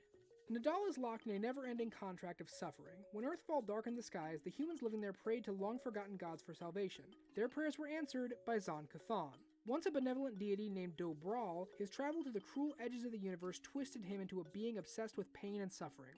Now free from his deal with Abadar, Zon Cthulhu pounced on the people here. He offered the humans a simple deal: salvation in exchange for submission. They agreed. 3 leaders were chosen, transformed into immortal shadows called the Black Triune. They have controlled Nadal since that day, and I do mean controlled.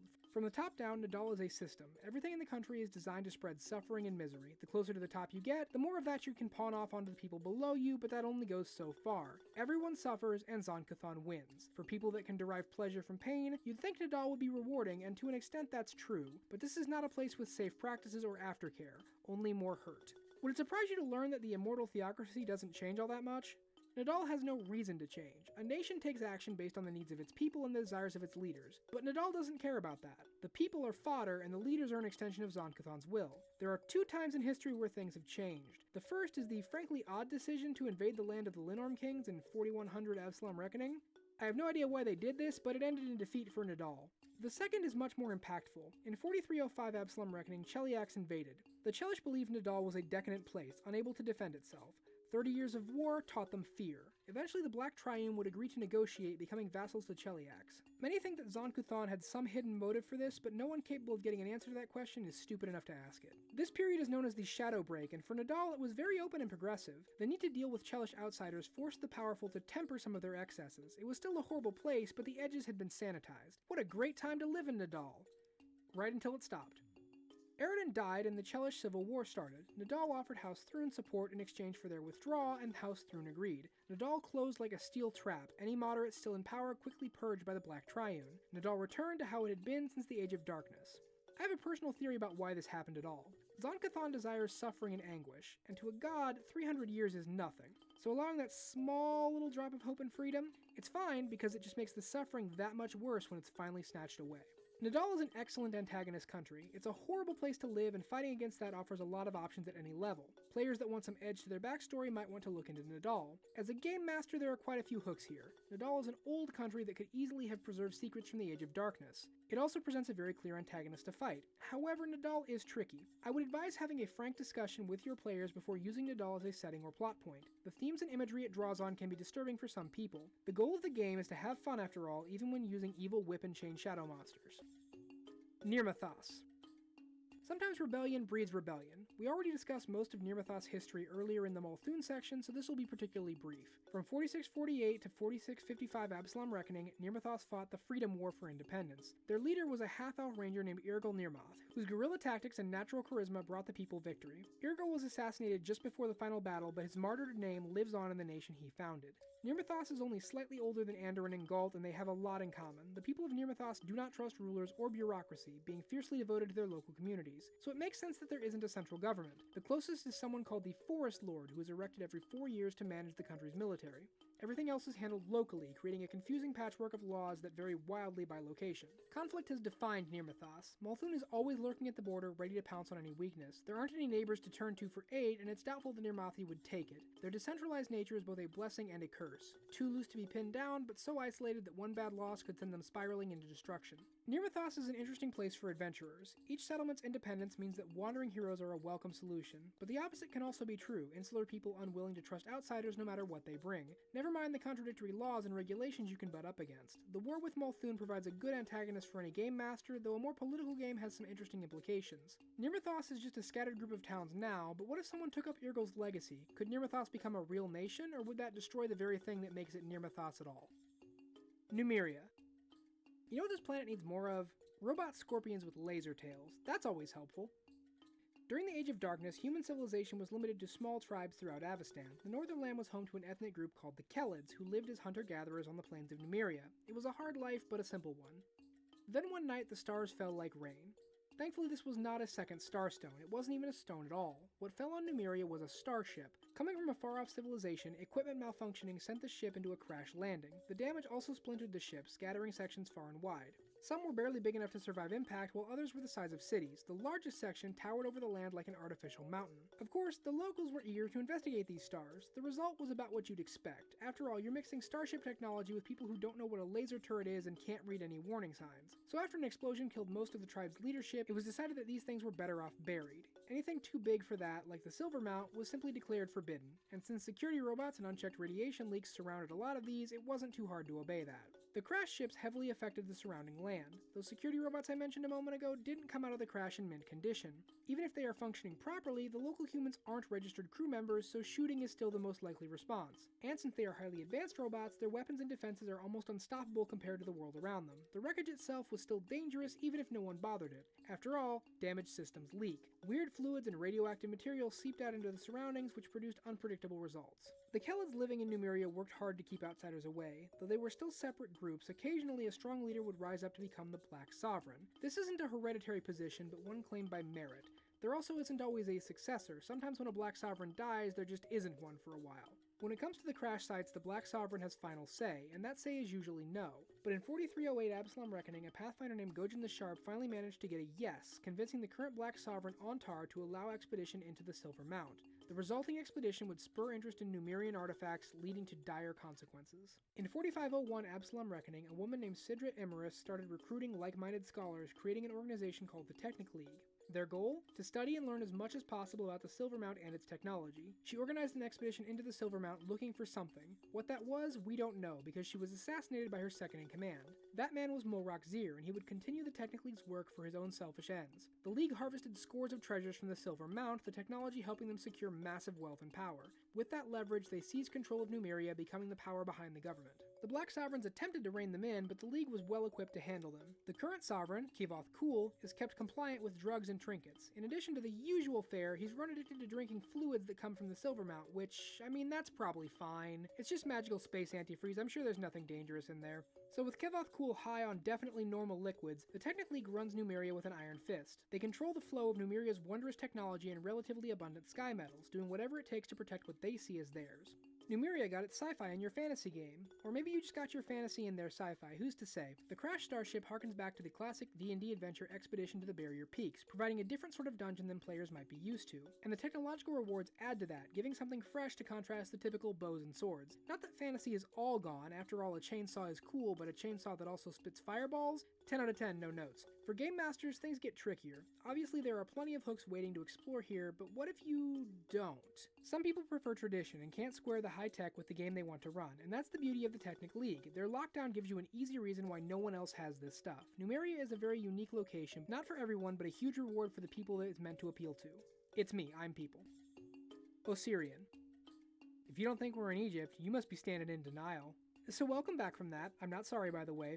Osirian is definitely Egypt land. It's got pharaohs, pyramids, sphinxes, the whole package. It even has the actual Egyptian pantheon, who were worshipped here for a while, presumably on vacation while all that card game stuff was happening. Oh, and it has an analogy to Egyptology, called Osirianology.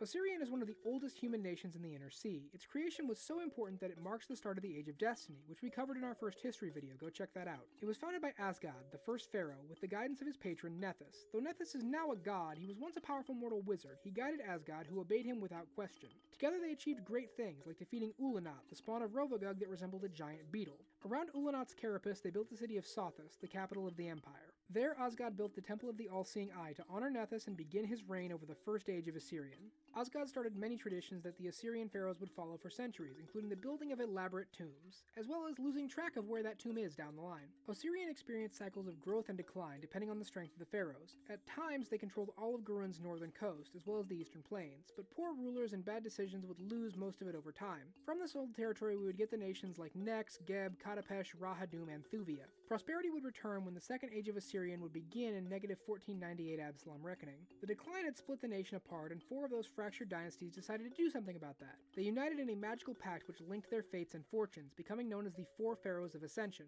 Their rule would mark a brief period of resurgence for Osirian. However, what goes around comes around, and in negative 1431 AR, all 4 pharaohs died. Linking their fates meant losing one would kill the other 3, and the nation was not properly prepared to lose them all. Shortly after it ended, Assyrian's decline began once more. Things would change substantially in 1532 Absalom Reckoning when the Kelishite Empire attacked. Based in Kazmaron, the Empire of Kalesh had already conquered Qadira and were looking to expand even farther. Being just across the water, Assyrian made a very nice target. The Kelishites engineered slave revolts all across Assyrian, creating unrest throughout the country. Then, like a protective parent, they swooped in to save Assyrian from itself.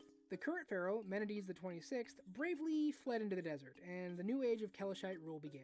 With the Kelishites came the worship of Sarenrae, pushing out traditional Nethys worship. Intended to help the population integrate into the shared religion, this tactic backfired. The fringe cult of the Dawnflower found a lot of support among the people of Assyrian, and they did not approve of the corruption of the new Kelish leaders. The satraps attempted to banish the cult into Thuvia, but this only delayed them temporarily. In 2253 AR, the satrap was found dead, sunflowers growing from his mouth. The Dawnflower's message was heard loud and clear by the Kelishite Empire. While the Kelish satrap still ruled, Assyrian was allowed independence from the empire. Assyrian's last major shakeup occurred very recently. In 4609 Absalom Reckoning, a priest of Abadar named Kemet I emerged from the desert with a startling claim. He was a direct descendant of the ancient pharaohs and the rightful ruler of Assyrian. His charismatic leadership and powerful magic allies allowed him to stage a nearly bloodless coup, removing the satrap from power. For the first time in thousands of years, a pharaoh ruled Assyrian. Though his son did little to distinguish himself, his grandson Kemet III continues his work as pharaoh when our timeline starts. Known as the Ruby Prince, Kemet III recently made quite a stir by opening up the various ancient sites of Assyrian to foreign exploration. This is under the condition that Assyrian has first claimed anything they find, but this still breaks with old tradition.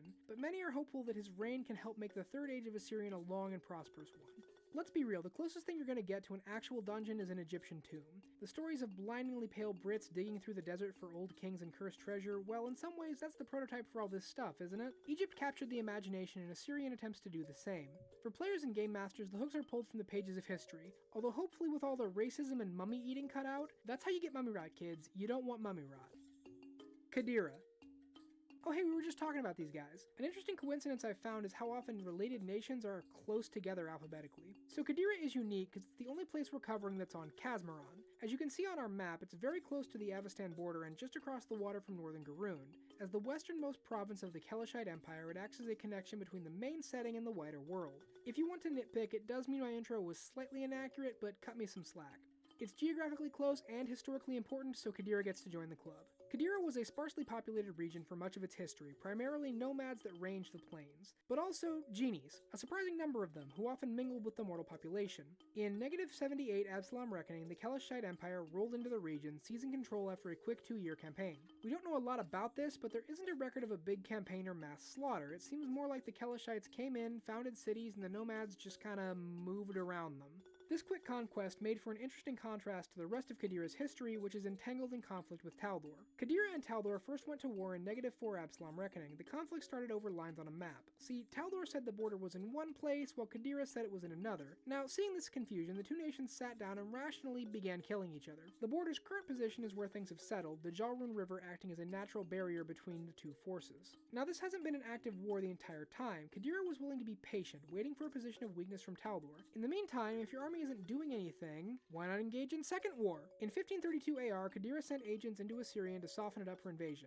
Now we just covered that, so I won't be going over it again. Instead, we'll touch on the changes that it brought to Qadira. The satrap Sebestes I negotiated a deal with the Kelishite Empire. The satrap would be a hereditary position with full control over internal politics. In exchange, the empire would control foreign policy through an appointed vizier. Thanks to this, the satrap ruled Qadira like a king, while enjoying the protection that comes with being part of an empire. But back to Taldor. After 4,000 years of tension, things would start heating up in 4079 Absalom Reckoning. There are two factors that cause things to start moving again. First, Taldor was distracted by rebellion in their western province. Most of their armed forces were deployed to Celiacs and Anderin, leaving the southern border weaker. Secondly, remember how Qadira's foreign policy was controlled by a vizier? Well, the current one had gone back to the empire's capital to help resolve a succession crisis, meaning the satrap had freedom to do whatever they wanted. And they wanted some tasty land, so Qadira pushed north and seized large amounts of territory, killing many Taldane citizens in the process. Taldor pulled their armies home to defend themselves, which directly resulted in Celiacs gaining independence. While the first push was a success, Qadira couldn't keep up the pressure. As Taldor fought back, they lost more and more ground to the point that the Kelishite Empire had to assist them. Both nations pushed against each other, losing and retaking the same stretch of land for the next 500 years. The end result was a truce in 4603 Absalom Reckoning, which returned the border to its original location while leaving both sides much angrier at each other. Now Qadira once again serves as the main trade hub between the Inner Sea and Kazmaron while biding its time for another shot at Taldor. Qadira is a peek at the larger world waiting just off screen. Kazmaron is a big place, vaguely analogous to the Ottoman Empire. There's a lot of freedom for game masters to add to it using Qadira as a connection point. For players, the ongoing tension between Qadira and other nations has some potential. Trying to escape your homeland only to be reminded of it every time someone antagonizes you about it? Ripe for character stuff. Rahadum. So stop me if you heard this before. There's a guy that sees a fantasy world, one where the gods are real, like I can go meet them right now real, and he decides, I'm gonna do some edgy commentary on religion, and makes his character an atheist? Cause like, religion is the source of all wars, man. Rahadum is like if that guy was an entire country. Okay, it's not actually that bad. There is a good historical reason for why Rahadum is like this. To get there, we need to start back when Rahadum was the Jiska Imperium. One of the first civilizations to emerge from the impact of the Starstone, the Jiska were a dominant force on Garund for a long time. But like all empires, Rise turned into fall, and when that happened, Assyrian was there. Of course, that cycle repeated with Assyrian, and the former Jiska territory was abandoned.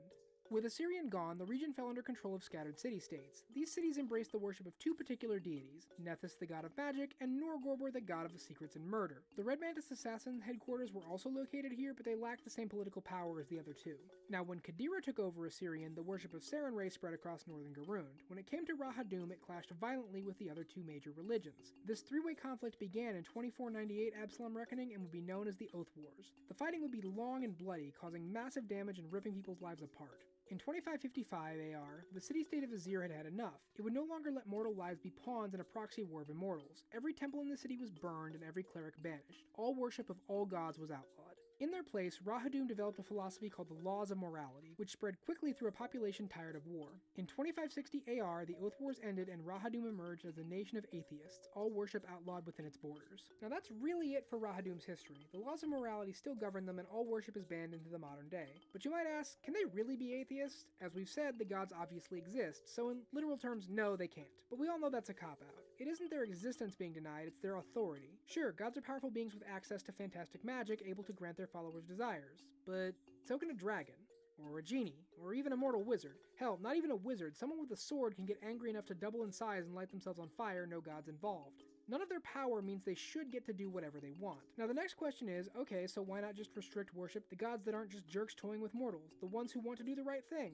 Two responses, one meta, one not. First, 2E Remaster removed alignments. There aren't any good gods anymore, just domains and interest. But that's a mechanical thing. Obviously there are still gods we'd consider the good ones. You know, like Sarenrae, the goddess of compassion and peace, redemption and patience, whose followers were part of the Oath Wars and caused just as much damage. Well, bang. Even if we bring back their historical alignments for a moment, only Norgorber was evil. Nethys was neutral and Sarenrae was neutral good, and their followers killed each other just as hard as the literal god of random murder. Morality aside, the gods are an outside force imposing their will on people. Even the ones that were once mortal themselves have moved beyond that. They don't have the same perspective anymore. Looking at it that way, Rahadum is a people's revolution against outside authorities. Of course, the problem with rebelling against the gods is they are very powerful, and they also run the afterlife, so you can't really avoid them. But this also presents logistical problems for Rahadum. Divine magic is objectively useful, and life is harder without it. Some of those gaps can be filled by more grounded faiths, like those who worship nature or powerful spirits. Their magic is just as good at fulfilling practical needs, but they don't answer to the same kind of authority. Ultimately, Rahadum exists to provide some contrast to the world, a place for people who reject a fundamental tenet of existence. Rahadum hasn't declared war, but their philosophy is at odds with everyone else. For a player, picking either side of the debate can lead to interesting stories. Faith can be very important, and there's a lot of power in questioning it. The same is true for game masters, who have a unique tool for challenging a righteous character's most fundamental beliefs. Just be careful to keep it nuanced and not go too far, like our example from the start. Razmaran. Best way to contrast atheism? A literal religious pyramid scheme. Razmaran is the youngest Inner Sea nation, less than 100 years old. Prior to 4661 Absalom Reckoning, it was one of the river kingdoms, the Archduchy of Melkat. A place with a violent and turbulent history, the Archduchy was used to political upheaval, but it wasn't prepared for Razmir. Appearing one day in the town of Zur on the shores of Lake Incarthen, Razmir made a bold claim. He had passed the test of the Starstone and was now a living god. He was here to rule them all, which was clearly very kind of him. Who wouldn't want to give their lives and possessions to him? The face-covering mask and the intense secrecy about his religion? Well, that's just too much for you to handle right now. Join up and we'll teach you what you need to know so you can be ready. And so he went from town to town, spreading the good word of himself and how great he was. As more and more locals joined the cause, who was he to deny the obvious? Razmir walked right up to Melkat and informed them that he'd take this whole country off their hands. Honestly, it's his anyway, he's doing them a favor, so if they could just leave, please, that'd be great. The leaders of the Archduchy refused him on that first day. Maybe they were tired or confused. They needed a night's sleep on it, probably. The second day, they'd see sense when he returned, except they didn't. They refused Razmir again. How odd and incorrect of them. The answer we're looking for is yes. Maybe it's just a joke or a prank. Funny prank. We'll come back on day 3 and have a good laugh. Except on day 3, still no. How very odd, but Razmir is wise. This is a learning opportunity. A good chance to show the people just who he was. Melkat burned to the ground that night. Fire rained down from the sky and everyone there learned. You do not oppose the living God. Not if you want to live. Since then, the priesthood of Razmir has ruled, preaching the word of the living God. The state religion is built around the 31 steps Razmir took to ascension. Each step is a level closer, another rank up in the organization. A chance to become a great leader, the mass priest that served the living God himself. With loyalty and devotion comes true power. So you get the cult vibes, right? Because this is 100% a cult. Razmir is not a god, he's just an old wizard. A strong one, don't get me wrong, but still mortal. He is old and dying, hiding behind a mask in a system built to rope in the desperate, ignorant, or power-hungry. The church rewards the useful people and milks the rest dry. To outsiders, the faith can seem silly, the country itself insignificant. To the inhabitants of Razmiran, it's a brutal fact of life. Razmiran is a ready-made campaign for GMs. You have escalating tiers of cult members, each getting more powerful as you make your way up to the top. The nation is small and isolated, so you won't make any enemies toppling their leadership, and the cult draws in all kinds of people so you can have a range of NPCs from diehard fanatics to well-meaning converts. For players, the cult can be a real fun hook for a character. Maybe they escaped and want revenge, or maybe you're still convinced Razmir is a god and continue to recruit for him. Imagine the kind of character interactions that can lead to. Razmiran is one of my favorite nations because of how many different and interesting directions you can go with it. The River Kingdoms. That's kingdoms with an S. How many kingdoms? Doesn't matter. By the time I'm done telling you about them, the number will have changed. Lines on a map don't matter when next year they'll all be different. Better to just focus on the consistent things, like the rivers and the people living on them. The river kingdoms don't have a history the way other places might. The constant change of territory and leadership makes tracking that almost impossible. If the Republic of Tasha is destroyed by the Kingdom of Sophia a week after it's founded, only for Sophiatopia to die of hyperplague 4 days later, who's gonna record that? After all, the next town over still thinks this is Andreaville. If the nation's worth remembering, it will stick around long enough to be memorable. There is one semi-stable element to the River Kingdoms though, and that's Daggermark. The largest and most stable city-state here, Daggermark has been around long enough to establish trade relations and even its own currency. As for what Daggermark trades, well, above board it trades in herbal pesticides and services rendered. Translation, assassinations, and poisons. But that's for outsiders. For the River people, Daggermark is the location where the Outlaw Council meets. The closest thing to a governing body the River Kingdoms have, the Outlaw Council is basically just a giant town hall for anyone big enough to be considered worth letting in. The only real rule is no proxies allowed. You want a voice, you show up in person. The purpose of the Outlaw Council is strength in numbers. The River Kingdoms standing alone have no way of protecting themselves from neighboring interests. So they make a show of standing together, at least when foreign policy is concerned. Disputes between two River Kingdoms aren't the Council's business. The only law it has ever passed is an official declaration recognizing the River Freedoms, a code that the River Peoples all agree to follow. River Freedoms are 6 ideals held sacred by the River Peoples. Any kingdom can have whatever laws they want, no matter how strange, as long as they don't touch the freedoms. I won't go over them in full, but the gist of it is this. You live free, you have what you can keep, and slavery is not tolerated. No matter where you go, you can speak your mind and all the rivers and roads are open. Now this system isn't perfect. For one thing, it allows and encourages people to just straight up rob you. And while you're free to say what you want, it doesn't keep you safe when the people you're talking to have armies and assassins available. But for anyone looking to escape fascism and slavery, there's not a better place to be. For players and game masters alike, the River Kingdoms are a blank slate. There are some established locations, but most of it is wide open. If you want wilderness exploration and kingdom building, this is where you do it. It's also a great place to just plop down some homebrewed town or village without worrying about integrating it with the established lore. And don't be fooled by all the talk of river people. Strange and ancient things lurk in this land too. You never know what you might find in the crumbling remains of a kingdom that died forgotten centuries ago. Sargava. Sargava the Lost Colony. This is another area that has some very inconsistent writing throughout Pathfinder's publications, but I said my piece about that in the Mwangi Expanse section and I won't repeat it here. Let's get right into covering Sargava's history, both as it's seen by the colonizers and by the native people. Prior to colonization, the area was part of the Mwangi Expanse. Though home to a mix of Mwangi ethnicities, the Bekyar were the most numerous here prior to colonization. Then, in 4183 Absalom Reckoning, the Chelish discovered the area and founded Sargava. These explorers had originally been looking at islands farther north in the Shackles, but ran into problems that made them label those islands cursed. So they headed south and eventually found an area with a population sparse enough to label it empty and ready for settlement. The people living there weren't just an inconvenient footnote. No, to the Chelish, that's what you call free labor. Non-optional free labor, if you get my meaning. For centuries, Celiacs bled the nation dry of resources, both material and human. Then the Civil War happened, and like good vassals, the colonists of Sagarva backed the rightful rulers of the land, House Davian. Now, you might remember that House Davian did not win the war, and that's kind of a problem for the people who supported them. After all, these House Thrun people don't seem like the forgive and forget type. So the governor was forced to make a decision. Do they cut their losses and beg for mercy? Do they flee and leave Sagarva to itself? Or do they double down? Double down they did, declaring independence from Celiacs. Now, this independence didn't apply to all those slaves, don't be silly. This was governmental independence. But that creates a new problem, because see, now instead of being protected by Celiac's strong navy, Sargava was protected by nothing.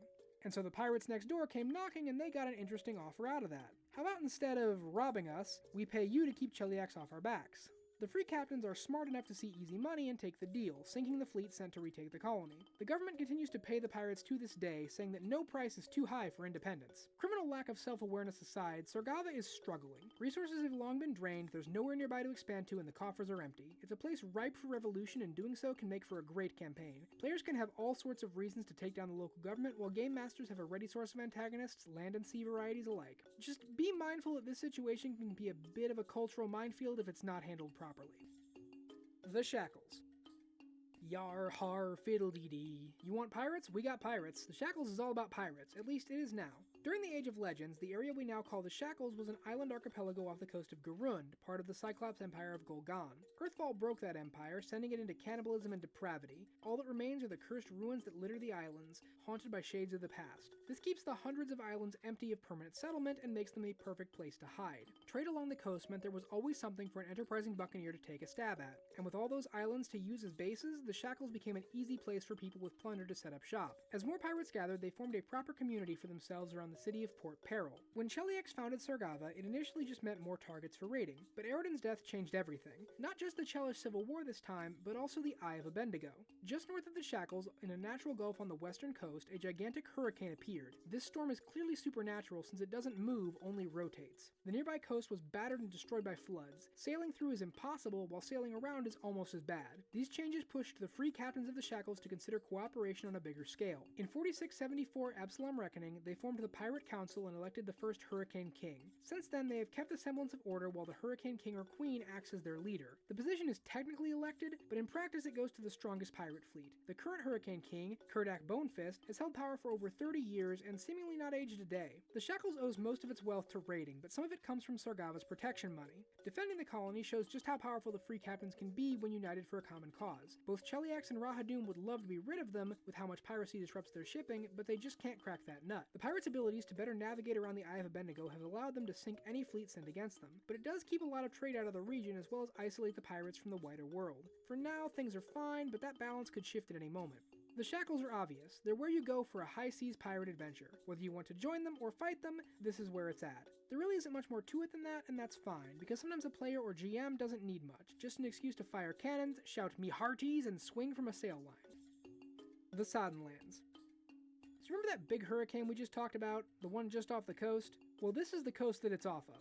Now that hurricane is recent, so you'd be correct in guessing that the region was very different before. In fact, prior to the Eye of Abendigo, there were two nations here, named Lirgan and Yamasa. We'll start with Lirgan, which occupied the northern portion of what is now the Soddenlands. We don't know much about the nation's history, but we do know a little about their ruling class. Lirgan was ruled by an organization of astrologers and diviners called the Seok Brethren. They worked together to read the stars and make predictions about the future. They believed this gave them greater clarity and wisdom than other leaders. In 3257 AR, the southern nation of Yamasa was founded by Lirgan farmers demanding independence. We don't know if this surprised the Seok Brethren or if they allowed it as fate, but either way the two nations coexisted peacefully right up until the end.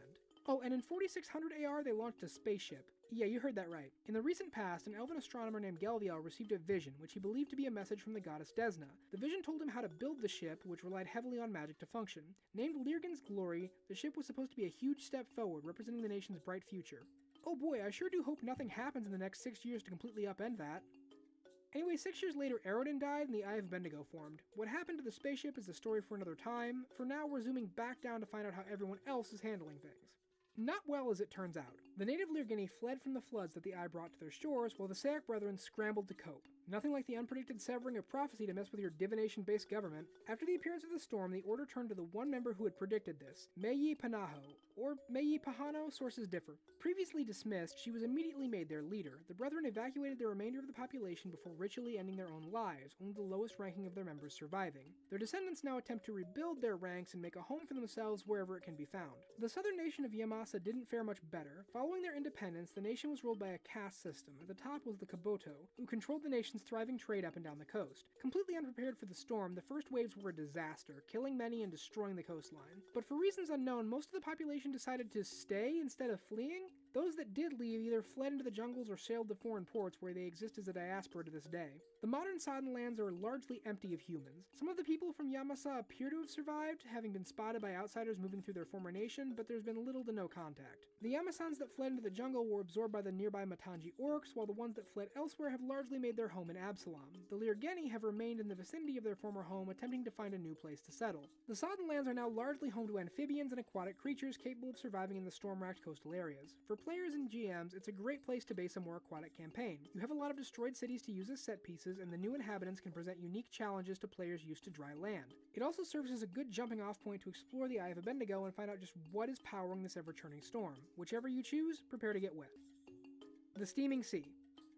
I swear to the gods, we are almost out of the ocean. This one will be pretty quick. The Steaming Sea is a stretch of ocean along the northern coast of Avestan, roughly everything north of Celiacs. Home to a variety of islands, there are 3 locations worth talking about. The first is the Ironbound Archipelago, a chain of 12 to 13 large islands and countless smaller ones off the northwest coast. The major islands are usually claimed by one or more Linor kings, though that only lasts for as long as the king remains alive. The people there are generally hardy folks who survive by hunting and fishing. Raiding parties are avoided by the easy tactic of run away and hide. At the moment, 5 major islands are controlled by the Linor kingdoms, while the rest currently unclaimed. The second location is sometimes considered independent and sometimes considered the southernmost island of the archipelago, hence the 12 to 13 range I just gave you. This island is the Mordant Spire. Prior to Earthfall, the island was home to an observatory used by the elves of Konan to study the moon. They also studied magic, and this brought them into conflict with Aslant. The elves here sought to keep dangerous magic out of Atlanti hands and seemed to be aware of the Veiled Masters, a dangerous thing for anyone to know. Their study of the sky allowed the civilization enough warning to flee Earthfall and avoid its devastation. The island should have been left empty until the elves returned, but that wasn't the case. Akavna, Aslanti goddess of the moon, died saving the world from Earthfall. Her divine corpse fell to the planet and struck the ground on the island, burrowing deep into the earth.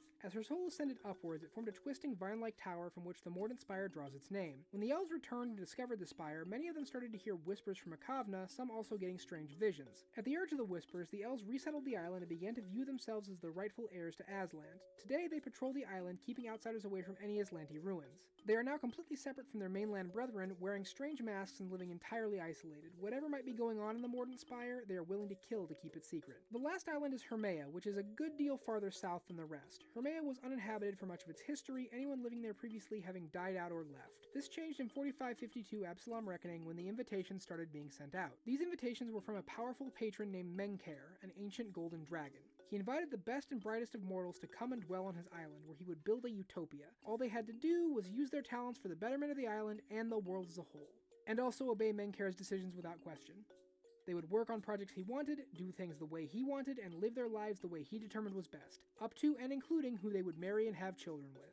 This would be the beginning of the Great Endeavor, Menkair's work of generations for the greater good.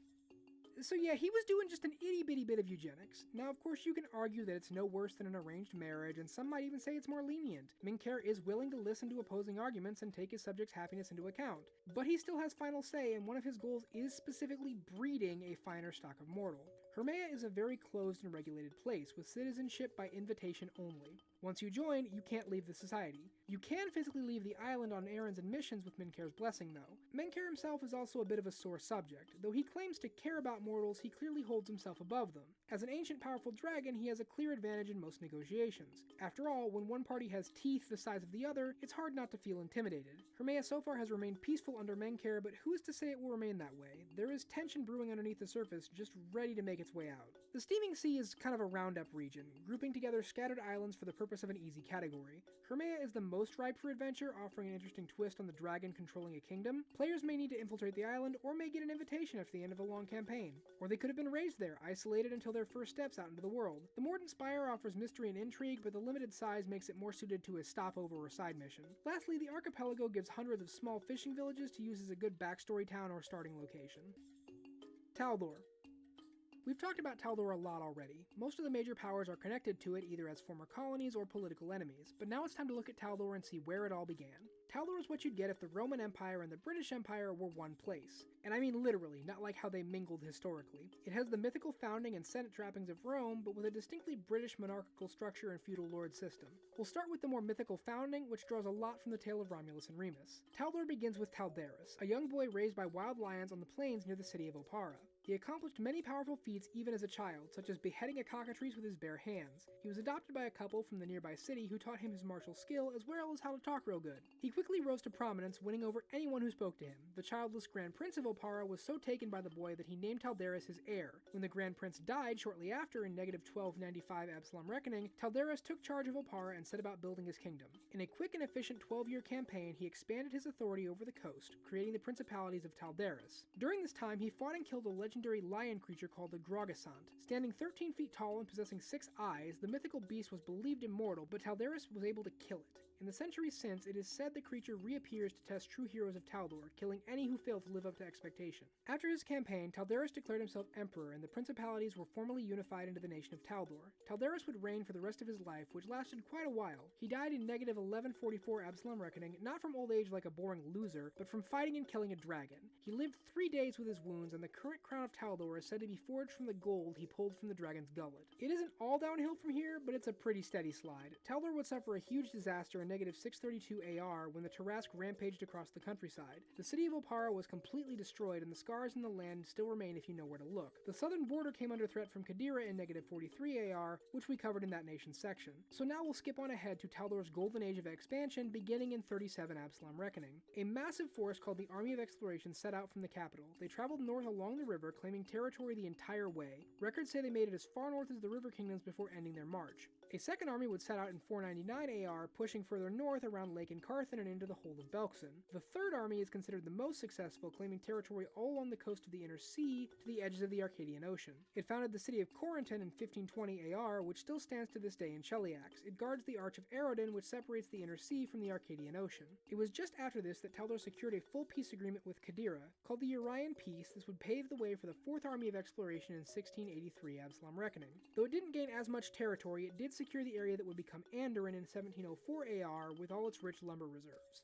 The final army of exploration in this golden age would be the fifth one, which pushed north into the area around Iabaria. This led to the founding of Rosslyn, now Brevoy, and marked the farthest point north the army would go. In 2009 AR, they turned back and mapped the many branches of the Selen River, which runs through the northern parts of Avestan. It was at this point the empire really started to decline. Raiders from the land of the Linorm kings hit the western coast in 2000 AR. Taldor's navy barely able to turn them back. The second strike in 2003 AR saw most of the coast taken hostage, with a demand of 100,000 gold coins to return its people to Taldor's hands. The Grand Prince paid the price, which turned out to be a boon actually, as it would result in a peace treaty between both parties. It also started the tradition of the Oafen Guard, where men from the north would come to Taldor to serve as impartial guards for the Grand Princes. A much bigger disaster was the 6th Army of Exploration, which went south into the Mwangi Expanse in 2080 Absalom Reckoning. Unprepared for the area, they suffered brutal losses for years. It culminated in the loss of their magical siege engine Worldbreaker to the Gorilla King, which broke the army entirely. A 7th Army would set out in 2133 AR, conquering Isgar, but the nation's morale would not recover from the earlier loss. Decline would continue until 4079 when Qadira invaded from the south. War and rebellion shattered the empire, creating many of the other nations we've covered. Taldor would make one last stab at relevance in 4606 when an 8th Army of Exploration set out for distant Tian Sha, far to the east.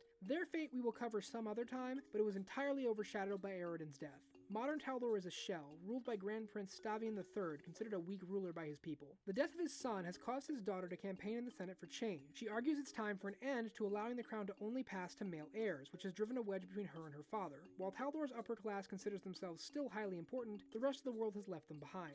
Taldor is the kingdom. While it does have Roman trappings like the Senate, it's largely built around the tropes of old kings, knights and squires, princes and horses. The kind of thing you'd expect from any fantasy setting. It's a place with an old history, but it isn't ancient. For a player, player, it's a great default location to base your backstory, while a GM can fit almost any traditional story inside its borders. As you get more familiar with the setting, Taldor continues to offer the perfect place for an old-fashioned adventure with just a hint of modern intrigue.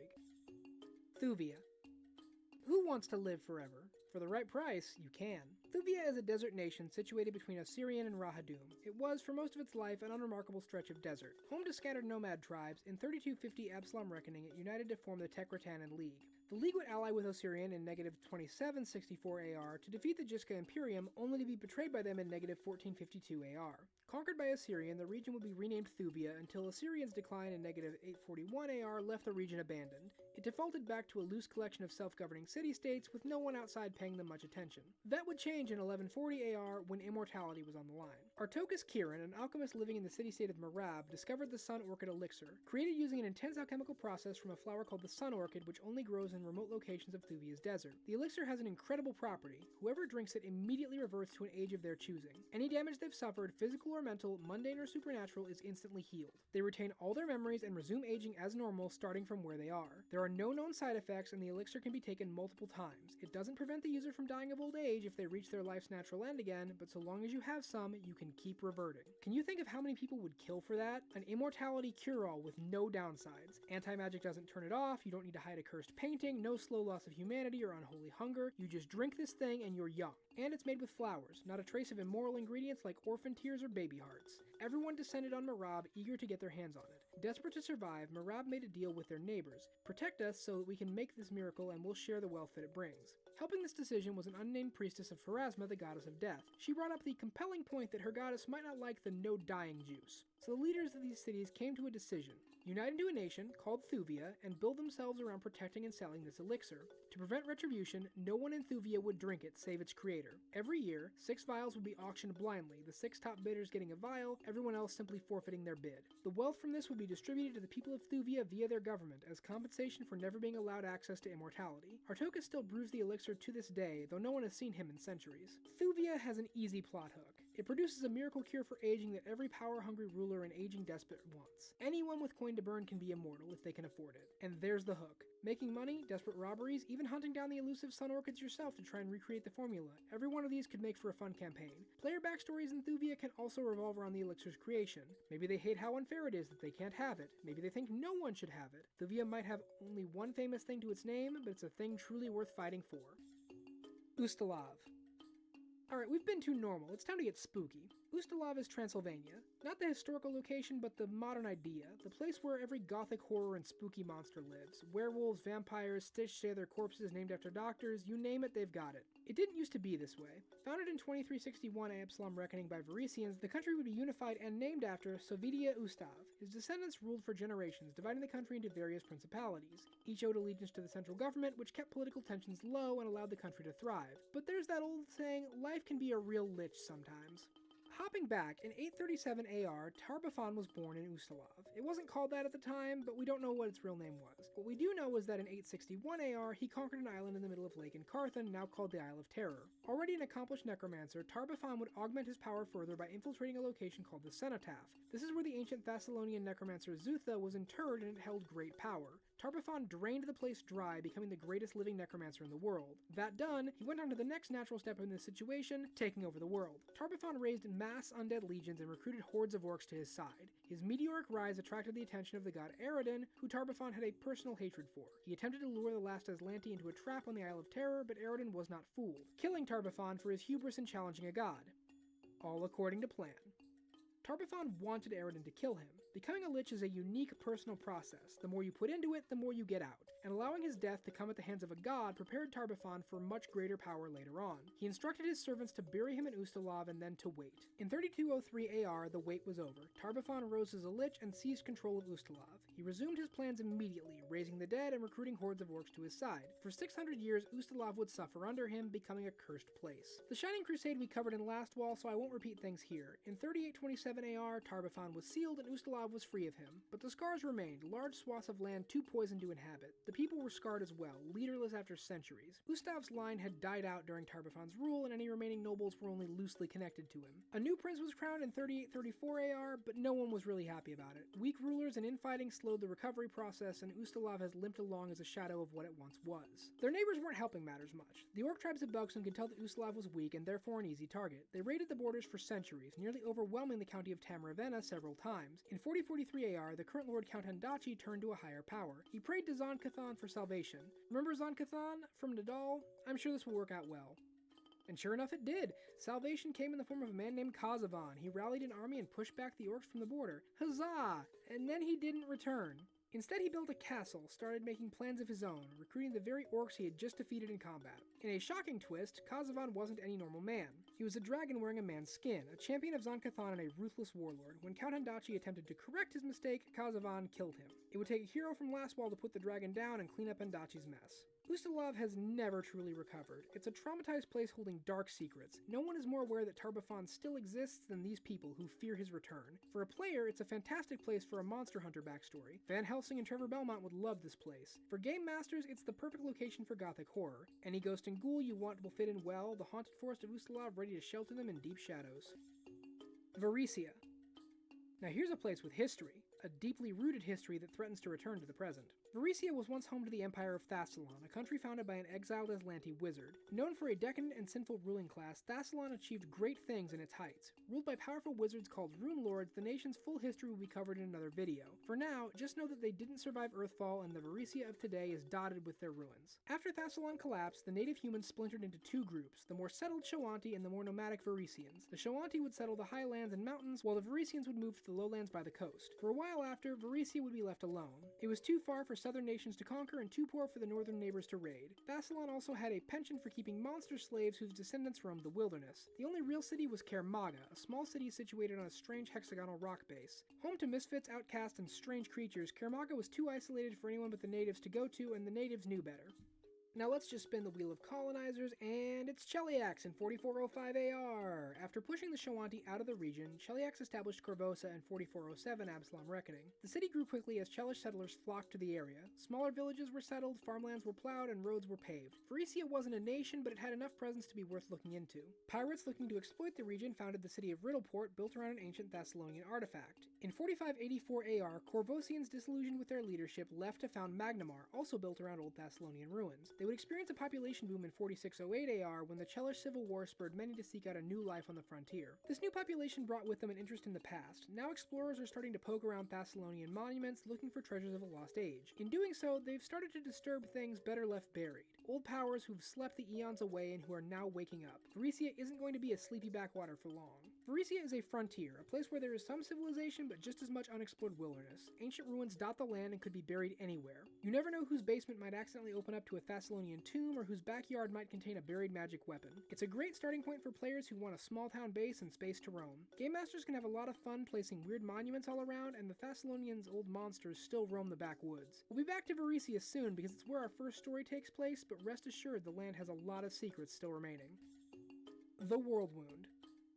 Homestretch folks, and this last one is kind of easy. Welcome to the Abyss on Earth. Doom Guy, eat your heart out. Before it was the Worldwound, it was Sarkoris. Located near the realm of the Mammoth Lord, Sarkoris was established in 3672 AR when the local humans managed to defeat a frost giant tribe and establish their own settlements. The people of Sarkoris were primarily led by god callers, powerful mystics able to summon avatars of their own personal gods. They guided their summoners and aided their people in times of need as powerful champions. Most threats were easily handled, but there was one who attracted some more outside attention.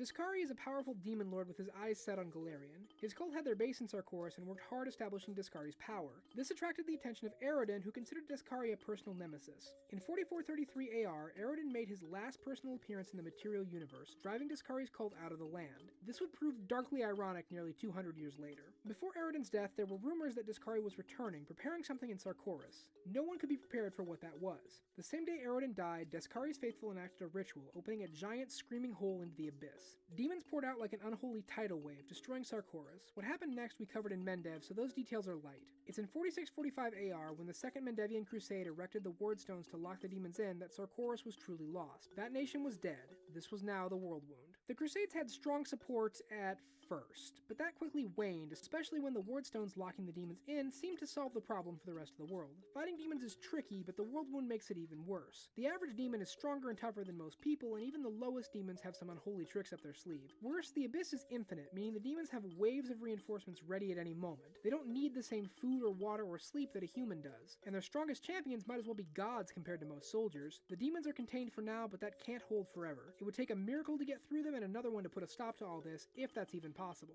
The Worldwound is a place of danger. It's your endgame raid zone. Going in and surviving is a struggle, and the kinds of enemies you're going to fight are frankly insane for some parties. It's a bleak and horrible place, but it's also a place for heroes. Players who want to be the champion leading the cause for good against an obvious evil, this is where you do it. For GMs that want to use high-level challenges and horrible evils, you've got plenty to pick from. Just open the monster book to the D section. The enemies are endless, but so is your resolve. Come on in, let's rip and tear.